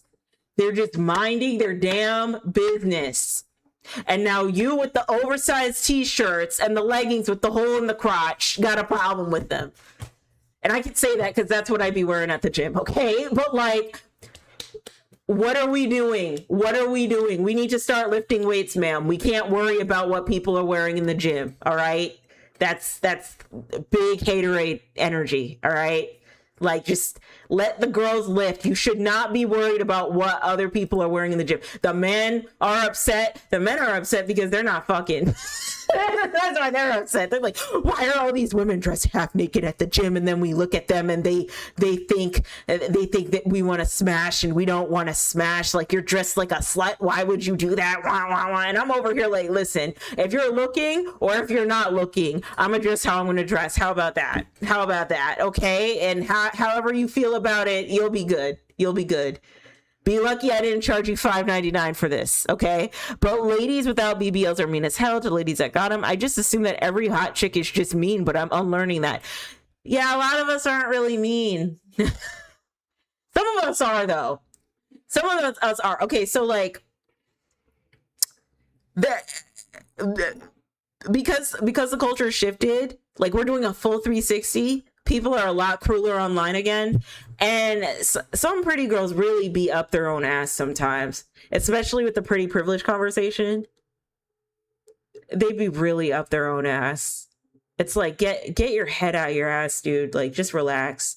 Yeah, I ain't going to the gym. The last thing I want is to accidentally look at a baddie and be called a creep. I don't think, well, I don't know, but like in my experience, like for example, there's a girl at my gym and she is stacked. I call her Big Body Benz because she's stacked. Okay, just stacked. And I be looking sometimes. Okay, I'm a little fruity though, so but I still be looking, but I look tastefully. You know what I mean? And I see all the guys look at her too, and we all just mind our business and go about our day at the gym. Because it's like the stuff she's wearing isn't any different than the girls who aren't stacked are wearing as well. So we just go about our day, you know. I've seen videos of women who will film themselves and they crash out when a guy just coughs and they're like, "Excuse me, are you looking at me?" And they'll film it and they post it on TikTok. That's weird. That's weird. But then I've also seen guys that just do weird shit to women at the gym too. Like, they just do really weird shit. Like, I think my biggest pet peeve would be if a guy just interrupted my set to be like, "Hey, you're doing your form wrong. You got to do it like this." That would ruin my whole flow. And then proceeds to do the form, but wrong. That would ruin I would be really angry. And then proceed to ask me for my Instagram. I would be really, really angry because I'm not trying to be in the gym any longer than I am. You know, homie, I'm that ugly. Like, I got creep face. So a lady will be like, "This MF creepy." Maybe it's because you're in a small town. You know, I don't know where you live in Louisiana, but like maybe that might be why. You just, I don't know. You got to blast some music and you got to just have tunnel vision, you know, and focus on yourself. But sometimes we be like the BBL baddie. Everyone be looking at her sometimes. Everyone looks at her. We all just side eye like, okay, the BBLT. All right, cool. And we go about our days. We go about our days because it's never that serious. And then also, like, I live in Atlanta, so it's a little different here. Like, I would imagine if I worked out in like Hartford. Oh God, I wouldn't even want to know what the culture at like an LA Fitness in Hartford, Connecticut would be like.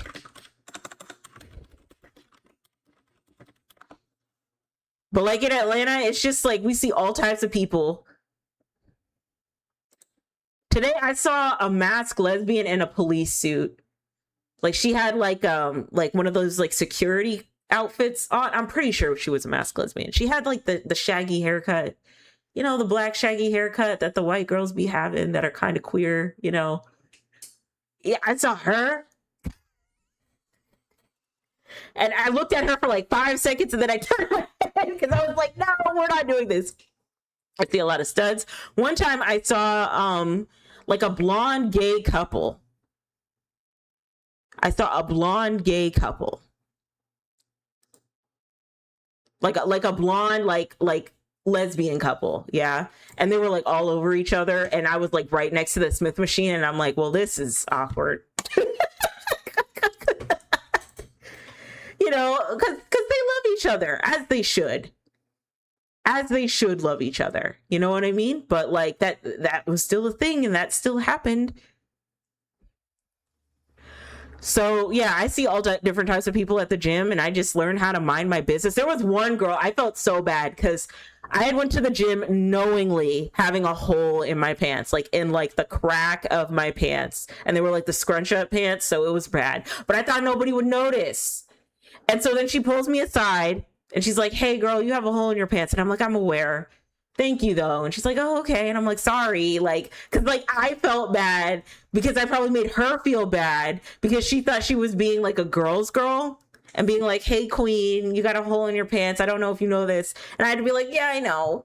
But these are the only shorts I have today. I'm so sorry. So I felt really bad about that. I'm in Texas now. I'm a workout at the crib.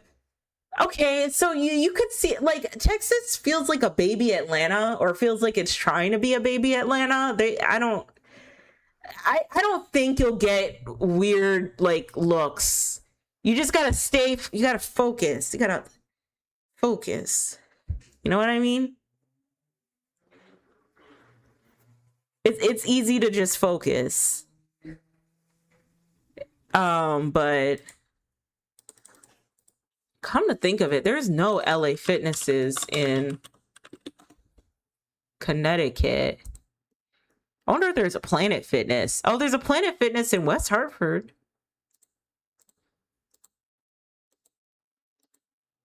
Okay. It just has a bunch of stock images. Tell me why the Planet Fitness in West Hartford has 2.5 stars. Bro, what is going on with Connecticut? I'm so happy I don't live there anymore. Bro, living in Connecticut as a kid, oh, like all the gyms have like 3 stars. Okay, this one on Ellington Road has 3.5 stars. What is going on? And LA Fitness wasn't any better. Probably don't have that much equipment, perhaps. I don't think a lot of people can afford to live in Connecticut anymore if we're going to have a conversation. LA Fitness is another one. Okay, Connecticut gym.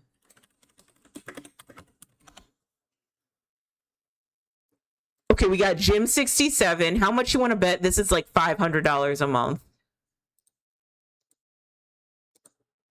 It looks like it's $500 a month. Oh God, I couldn't live in Connecticut. Oh my God, I hate it there. I hate it up there. I hate it up there. To be a 2000s kid and live in Atlanta. I'm not from Atlanta. I'm from Connecticut. I moved. I'm a transplant. I moved here when I was 18. I choose willingly to identify more with Atlanta than I do Connecticut. Like, I'm pretty sure the only reason why I F with the rapper Lotto is because she's from Atlanta and she is from a city I used to live in, Clayton County. And so that's why I rock with Lotto. And she's a good rapper too. She's consistent. I like Lotto, right? But if you were to tell me that there was a rapper that was in Connecticut, that was in Hartford, right? I would be like, I don't know her.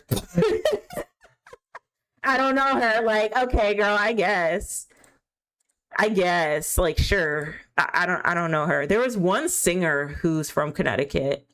I'm like, oh, that's cool, but like, I still don't know her. But like, if you're from Atlanta, I'm like, yay, Pluto. Like, oh my God. But I'm looking at all the gyms. And guys, all the gyms that have 5 stars are like the bougie ones, the ones like CrossFit. Who's doing CrossFit in 2026? Oh God, Connecticut's lost their way. I'm so glad I don't live there. I'm so glad I don't live there. Yeah. Honestly, I feel like I'm probably not gonna, I've said this before. I said this last stream, but I want to retire outside of the country. I'd probably want to retire in like Brazil or Thailand or something like that, because it just seems really difficult to live here. Like, I feel like the 2000s era, like early 2000s, was like the last time when things were fun. And then bits of the 2010s. And towards the end of the 2010s, things just got really, really brutal and really weird. Like, okay, the fact that we are... Hold on. Let me figure out what I want to look up. There was a court case that a bunch of people won.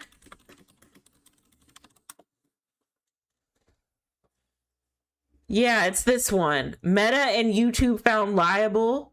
Campaigners welcome Meta and YouTube's defeat in landmark on social media addiction trial. So Meta is liable for social media addiction. Meta and YouTube. Okay. The fact that we're at this point where we have to sue social media companies to regain some control to the public because of the social media addictions that they give us. Like, the world isn't fun anymore. The world is not fun anymore. It's just not. It's just not, you know? Parents and campaign groups seeking tighter restrictions on social media have welcomed a Los Angeles jury handing down an unprecedented win for a young woman who sued Meta and YouTube over her childhood addiction to social media. Like, there are kids who grew up with Facebook and YouTube and Instagram and doom scrolling and doom scrolling and doom scrolling. I used to do a version of that when I was a kid, except I wasn't on Meta or YouTube. I was on DeviantArt. So I probably have some of this too. But like, me and my boyfriend were like, yo, we need to sue Facebook. Let us get a $3 million settlement. We have addictions too. I watch YouTube all the time now. It's just so sad though. That this is where the world has been boiled down to, but also I fear that this lawsuit will be a whistleblow for Section 230 to be altered or removed. And Section 230 has to do with the laws pertaining around freedom of speech and who can say what on certain platforms like the internet.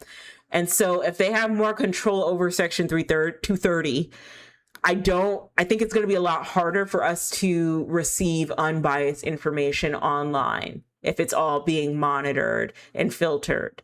And I mean, I've said this before, it's not a conspiracy theory, but I do believe that we're going to get to a point with a lot of like these pseudo intellectualists, conspiracy theorists, content creators, commentators who are trying to present themselves as like the all-knowing truth, be all end all beacon voice of the future, right? Those types of people. I think the more and more we see that, the more they keep pushing faulty conspiracy theories and all of that, things that are just not real and do not exist and are not true.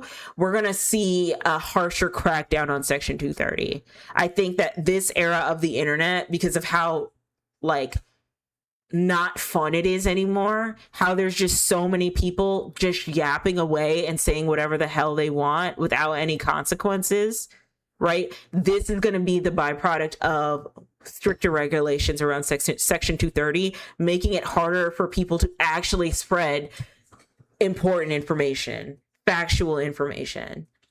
I do believe that. And I feel like lawsuits like this are trying to groom the government and groom citizens into thinking that this is okay, you know? But on the flip side, Facebook, Meta, TikTok, all of these platforms do have dark practices where they do make sure their users stay on the platforms longer than they should. That is a thing, and that does happen.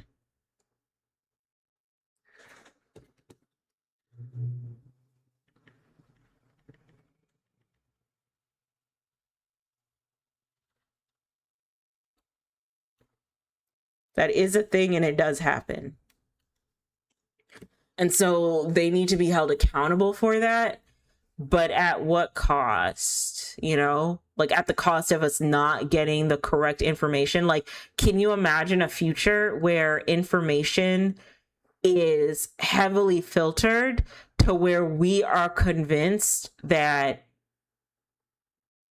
you know, war is reasonable? I don't like that future. I don't like that future. Also, you need to dedicate some of your points on live into some edited videos. You be having some good points. I do. I'm going to start posting more recorded videos on my other channel. I just posted my natural hair video on there if you guys want to take a look. Like I said, I don't want to be a natural hair girly because the natural hair discourse is just a mess. I can't do it. And then also, I'm not trying to be a natural hair content creator where I'm trying 50 million products and lying to my audience about them actually working. The basics work, you'll be fine. But I am going back to posting again, only because, like, I don't know, I don't think I'm meant to be working a 9 to 5 traditional 9 to 5 anymore in corporate America anymore. I don't think I have it in me. I really don't. I think it's not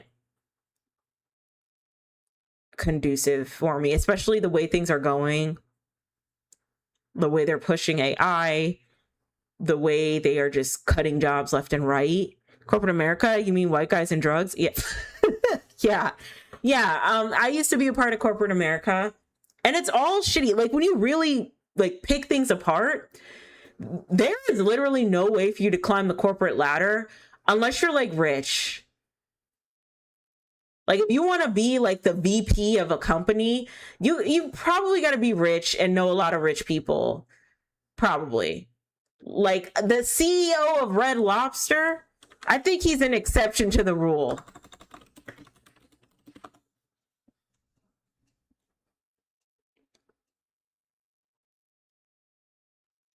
This man, I'm not going to try and pronounce his name.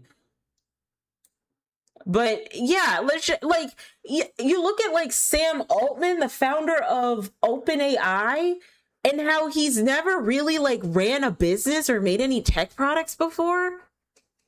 He just got thrown into a company and he has like no experience. Or like, you look at Elon Musk, like, that's literally how things work. And so, you know, we're all the little like ants helping those people get wealthier and wealthier, and we're not doing much for ourselves. And then when they no longer need us, or when they want to hoard all their resources, they're going to let us go. Like, that just doesn't feel effective for me. Like, that does, like, I need something a lot more stable. I do. The CEO of Red Lobster, is he rich? Probably. He went to Brown University and then Harvard Business School.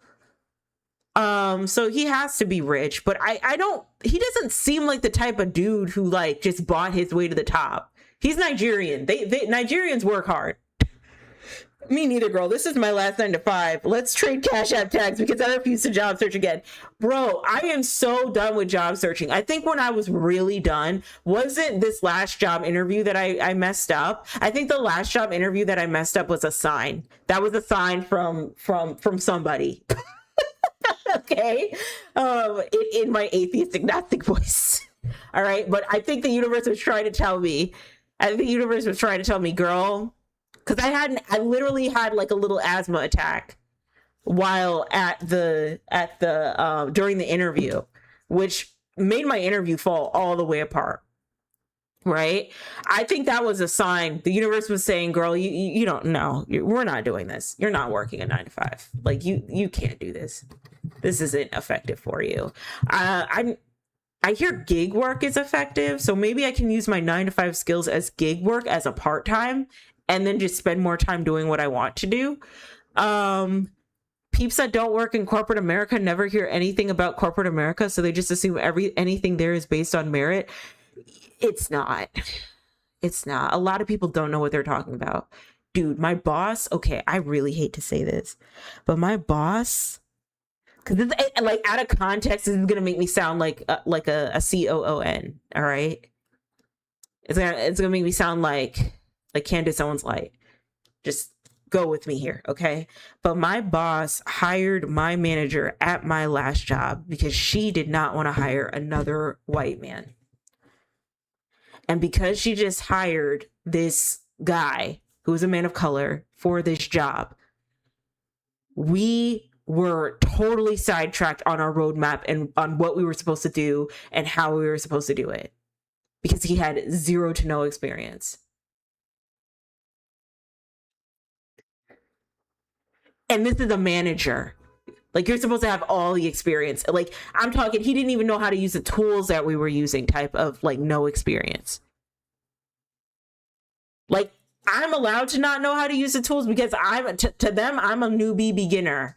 But you not knowing how to use the tools, and I hear this is a very common thing within my work, within my career, is that it's all about like, oh no, you don't need to know how to use the tools, you just need to have the ideas. That's a crock of shit. You need to know how to use the tools. Okay. And I agree with you, Cole. The job search is absolutely humiliating. So like I said, the last job I had, The last job I had, or the last job interview I had, didn't go well. Universe was trying to tell me something. The job interview before that, that really just like made me say, absolutely not. I'm not doing this. Is when I had to do free work for a company that didn't even have the common decency to call me back to let me know I didn't get the role. That's when I was like, oh no. Oh no, no, no. Oh no. No, no, no, no, no, no, no. And I remember, like, I told that same boss what happened, and they told me, no, you're not supposed to do free work. Let's get on a quick call. I said, no, I'm not calling you. We're not working together. We're not on the same job. I'm not getting on a quick call with you. Do you think I'm stupid? Do you think I don't know I'm not supposed to do free work? Do you think I know I'm not supposed to do free work? Better. Do you think that? Because I know that. I was taught that. We are in an employer economy right now. We're not in an employee market. We're in an employer job market. The reason why employers are doing grody, grimy, slimy shit like that is because they know they can get away with it, because they know how desperate people are for jobs. See, and that's what happens when you get too comfortable in the corporate American structure, thinking that you're irreplaceable. You really don't know what it's like on the ground floor trying to search for another job, because you're too busy fighting, scratching, being stressed out, sick all the time, trying to keep yours. You don't know what it's like when you're being thrown out to the wolves, the type of shit that you have to deal with. You don't. And like Cole said, it's humiliating. And these execs get away with it. These companies can get away with posting thousands and thousands of ghost jobs, knowing full well they won't hire people, but it'll look good to the investors. These companies can get away with blaming their layoffs on AI, even though they know AI cannot run at scale and is not as productive, nor is it bringing in as much income as everyone thinks it's going to bring in. But hey, their stock prices go up. Like, it's a K economy. Oh, well, a K economy. Did I do that right? A K economy. Okay. There's one side so delusional, keeps going up and up and up. They don't understand how hard it actually is, because they've been able to place themselves in the top like 0.000%. And so they get comfortable and say, well, you need to get your shit together and stay positive. True story, by the way. That did happen to me with my boss, right after I got laid off. Ouch. Okay. And then there are people who are on the ground floor who are like, no, this is ghetto. This is really bad. And it's so bad now, everybody's struggling. Nothing's secure. TSA agents aren't getting paid. And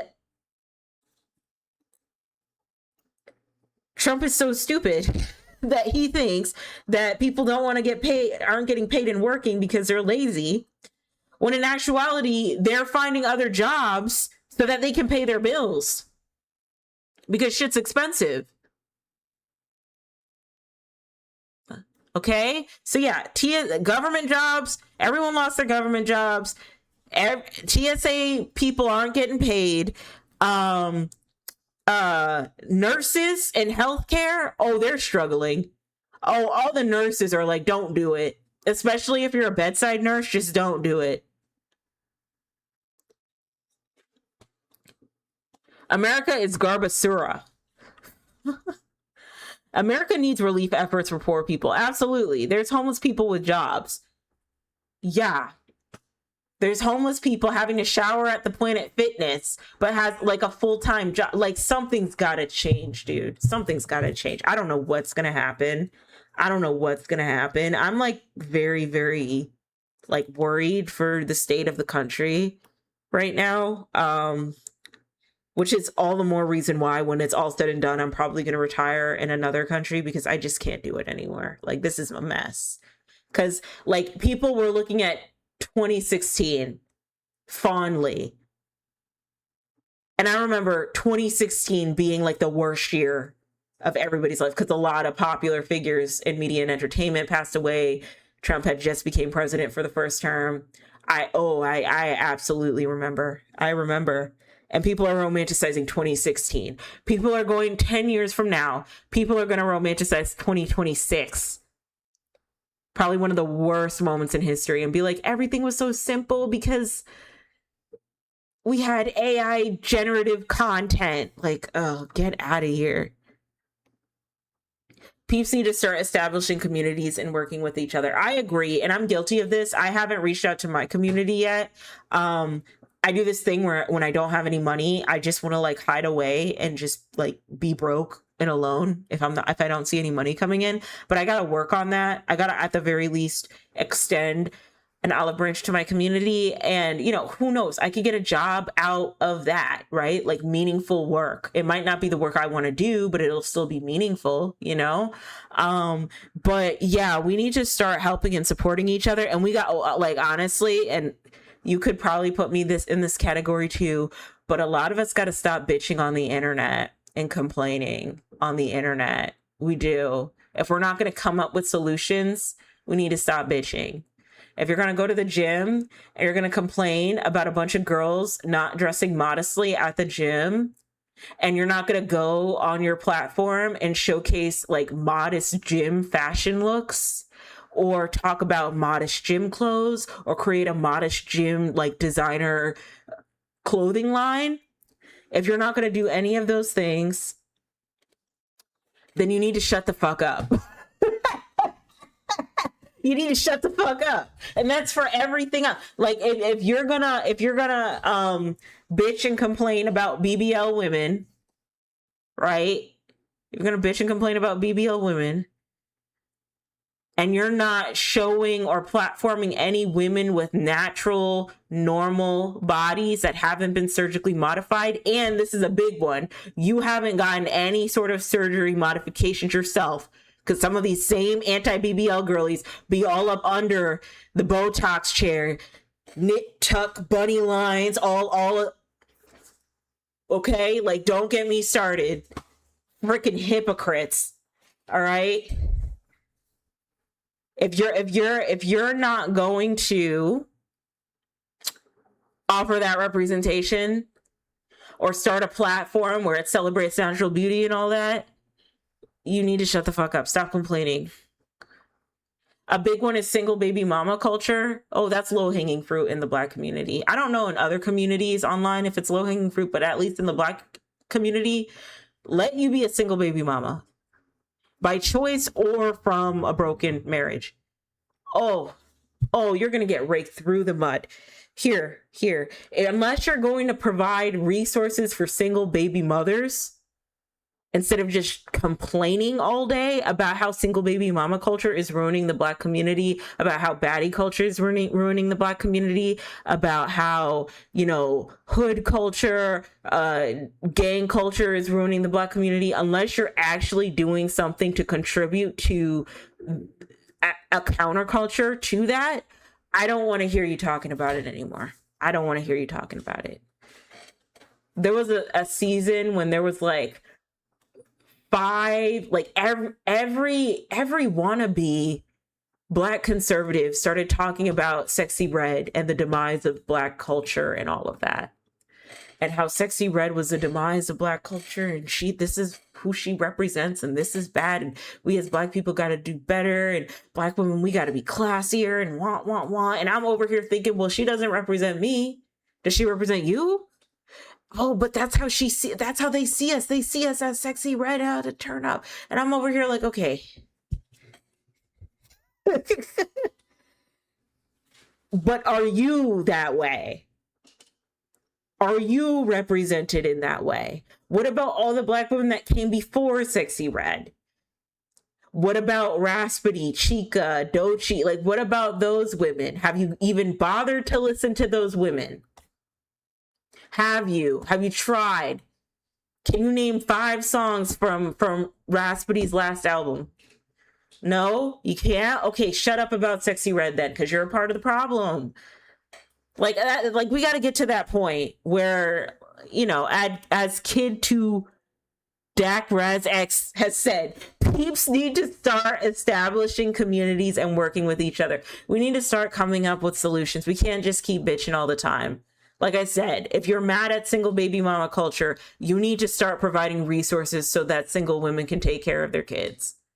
You need to stop complaining about it and finger wagging. If you're mad at the BBL girlies, stop making. There was a content creator. I had to stop following her, girl, because every other video she was dunking on IG baddies and BBL girls and BBL culture. That's where I got BBL culture from. I got it from her, right? She just dunking on those women over and over and over. It got to the point where I was just like, girl, did your ex-boyfriend have like a closeted IG feed of like a bunch of IG baddies with like ginormous BBLs? Like, what is going on? And just complaining and bitching all the time. And I'm over here like, okay, is this conducive to just keep dunking on Jada Wada and Ari Fletcher? Is this really conducive? Because right now you're doing a lot of yapping, but like, are you actually helping women? I think she was helping women though. I think she had her own agency and stuff. But I was just like, bro, this isn't like, this isn't, no, this isn't the move. Kid to the Crazex. Kid to the Crazex. Okay, cool. Or unbalanced, whatever works. Okay, yeah, I'll take that. I think I'll stick with unbalanced for now. But yeah, we got to find solutions. We can't just keep complaining. We have to extend to our community. I worry about trans people a lot because they're making it so that trans folks have to be really open about like their transgenderism. So I worry about them. And I don't know. I worry about a lot of things going on in this country, man. I'm just really concerned. So it is what it is. But we have to extend our help and our resources to other people. We definitely have to create community, and we have to stop complaining because it's not helping anybody. And we have to stop like for example, the natural hair discourse that's going on right now. Okay, like there's some girls who genuinely believe that you encouraging a woman to wear her afro is somehow them trying to act white. Like they actually believe that on like whatever side of the internet that's on. And I'm like, do we really have time for this right now? Like, if you don't want to wear your natural hair, just like, okay, that's fine. That's fine. Like don't wear it. Don't wear it. Okay. But like, there are bigger problems. All right. There was one woman got up on TikTok and said, some of y'all take more care of your wigs and your weaves and your lace fronts and your sewings than you do your actual natural hair. Got all the wig warriors upset. Shout out to the wig warriors. I'm one too. This is a wig, okay? This is a wig. I don't take care of my wig in the way I should, but this is still a wig, okay? I take care of my hair underneath though. So I didn't really feel attacked. I was like, oh damn, she's going there.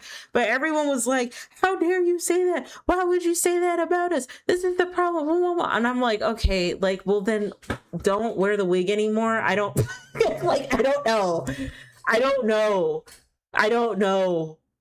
Maybe I'll do like a reaction video to that, but I don't think like we got bigger fish to fry, okay? Like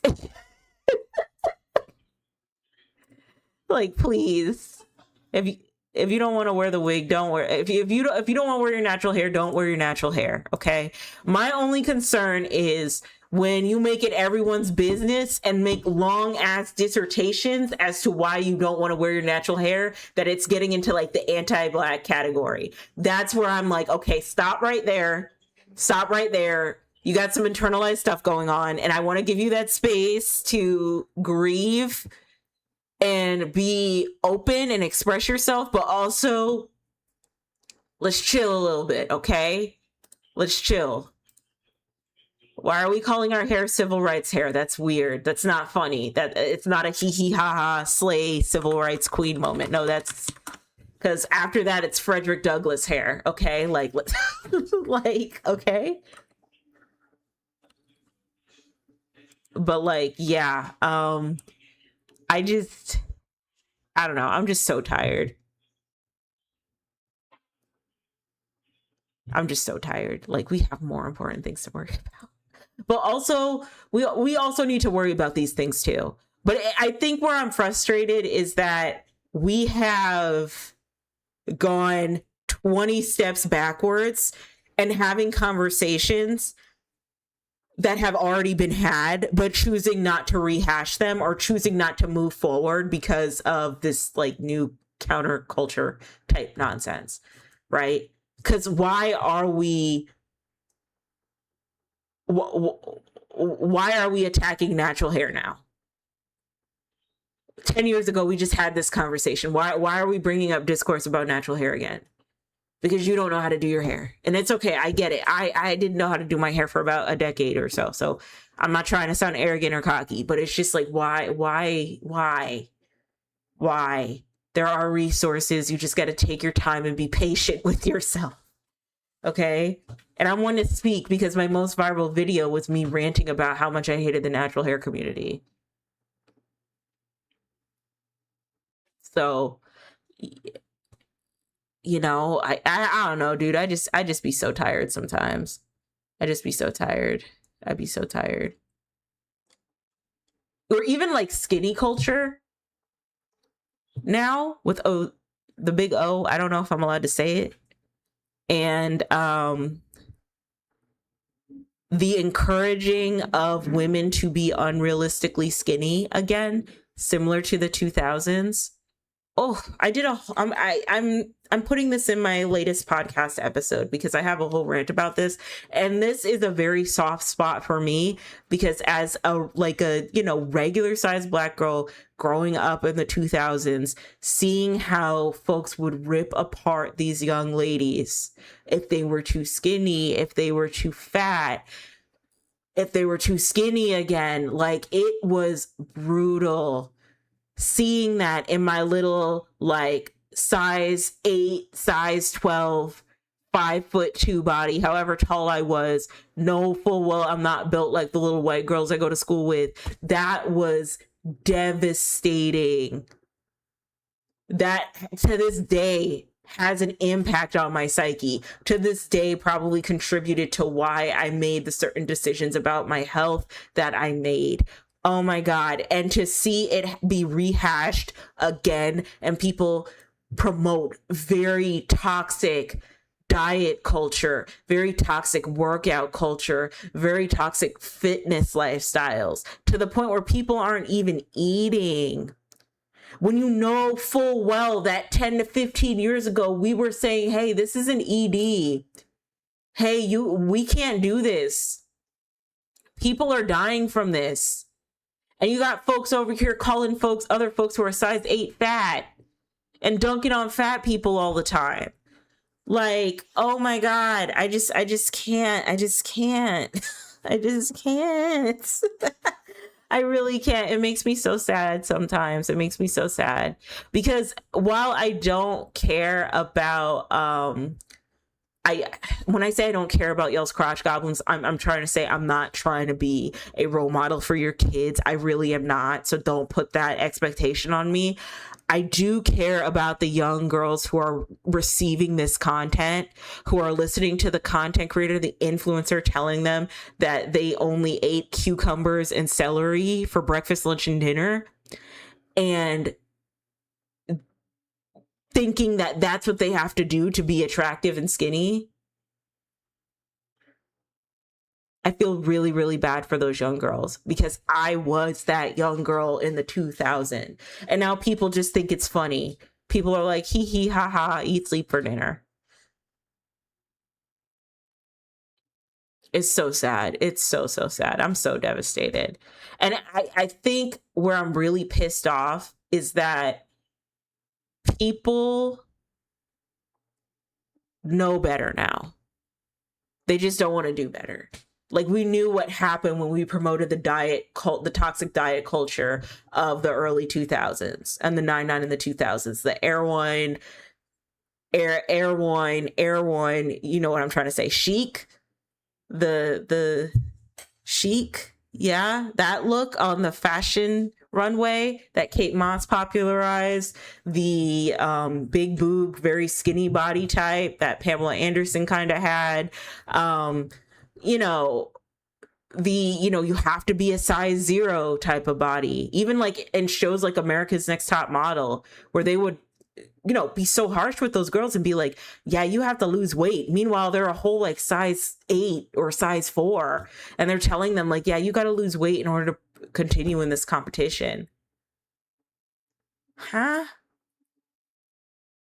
And it's like, we know what happened after that, because I remember right after all those conversations about like being skinny and like, you're too fat this and you're too fat that, what happened right after is conversations about EDs, bulimia. And so we have all the information there. We have all the resources there. We have all the insight to know better, but nobody wants to do better. See, after like 2010s BBL culture, I really thought we would just be like, my body is my body and I'm going to move on. But no, we just went full 360 back to the 2000s. How much you want to bet in the next 6 to 7 years, we're going to have a lot of girls come out and say, yeah, I got EDs. I got EDs because I listened to someone on TikTok tell me to eat, sleep for dinner. And that's what I did. And then I threw it all up the next day. Sorry if I'm triggering any of y'all with EDs, but like, yeah. That's what's going to happen. And then we're going to do the whole process over again. And I don't know, it makes me more apathetic to the idea that we're actually going to do better. Because we're probably not. Things are probably going to get worse. But that's why we have to extend and create community with each other. And help each other out and have solutions. I think my biggest dream is like when I make enough money, or even like now, to like probably volunteer and help single moms out, or like moms in like tough spots, help donate, help volunteer, help them out. I think that's like something I'm really passionate about, because I get really frustrated when people shame women for making a decision that that they were encouraged to make, right? Like, we encourage women to have babies and they have the baby, and then we shame them when they need resources. Like, I hate that. We encourage women to get married, have multiple kids, then they get married and they have the multiple kids, and then the marriage falls apart and now they got to figure it out. And sometimes, like, well, what did you do wrong? Well, he cheated. So was I supposed to stay? Or he was abusive. Was I supposed to stay? Like, oh my God, I'd just be so tired. I'd be so tired. But anyway, guys, I got to head out. It is getting late. I've been on here almost for 3 hours just yapping. I didn't play Borderlands today. Oh, well, I don't think I would have been in the mood to play some Borderlands. But I enjoyed my time with you guys. I enjoyed speaking with all of you. Thanks for Cole. Shout out to Cole for coming back. I haven't seen Cole in a while. Thanks to Unbalanced for tuning in. And James. All right. I love you guys so much. Okay. I will see you on Sunday for Reddit Story Sunday, unless I get sidetracked and just start reading or ranting about something else, because that's what I do on here anyway. And yeah, I'll see you guys then. Okay. All right. Take care, guys. Bye.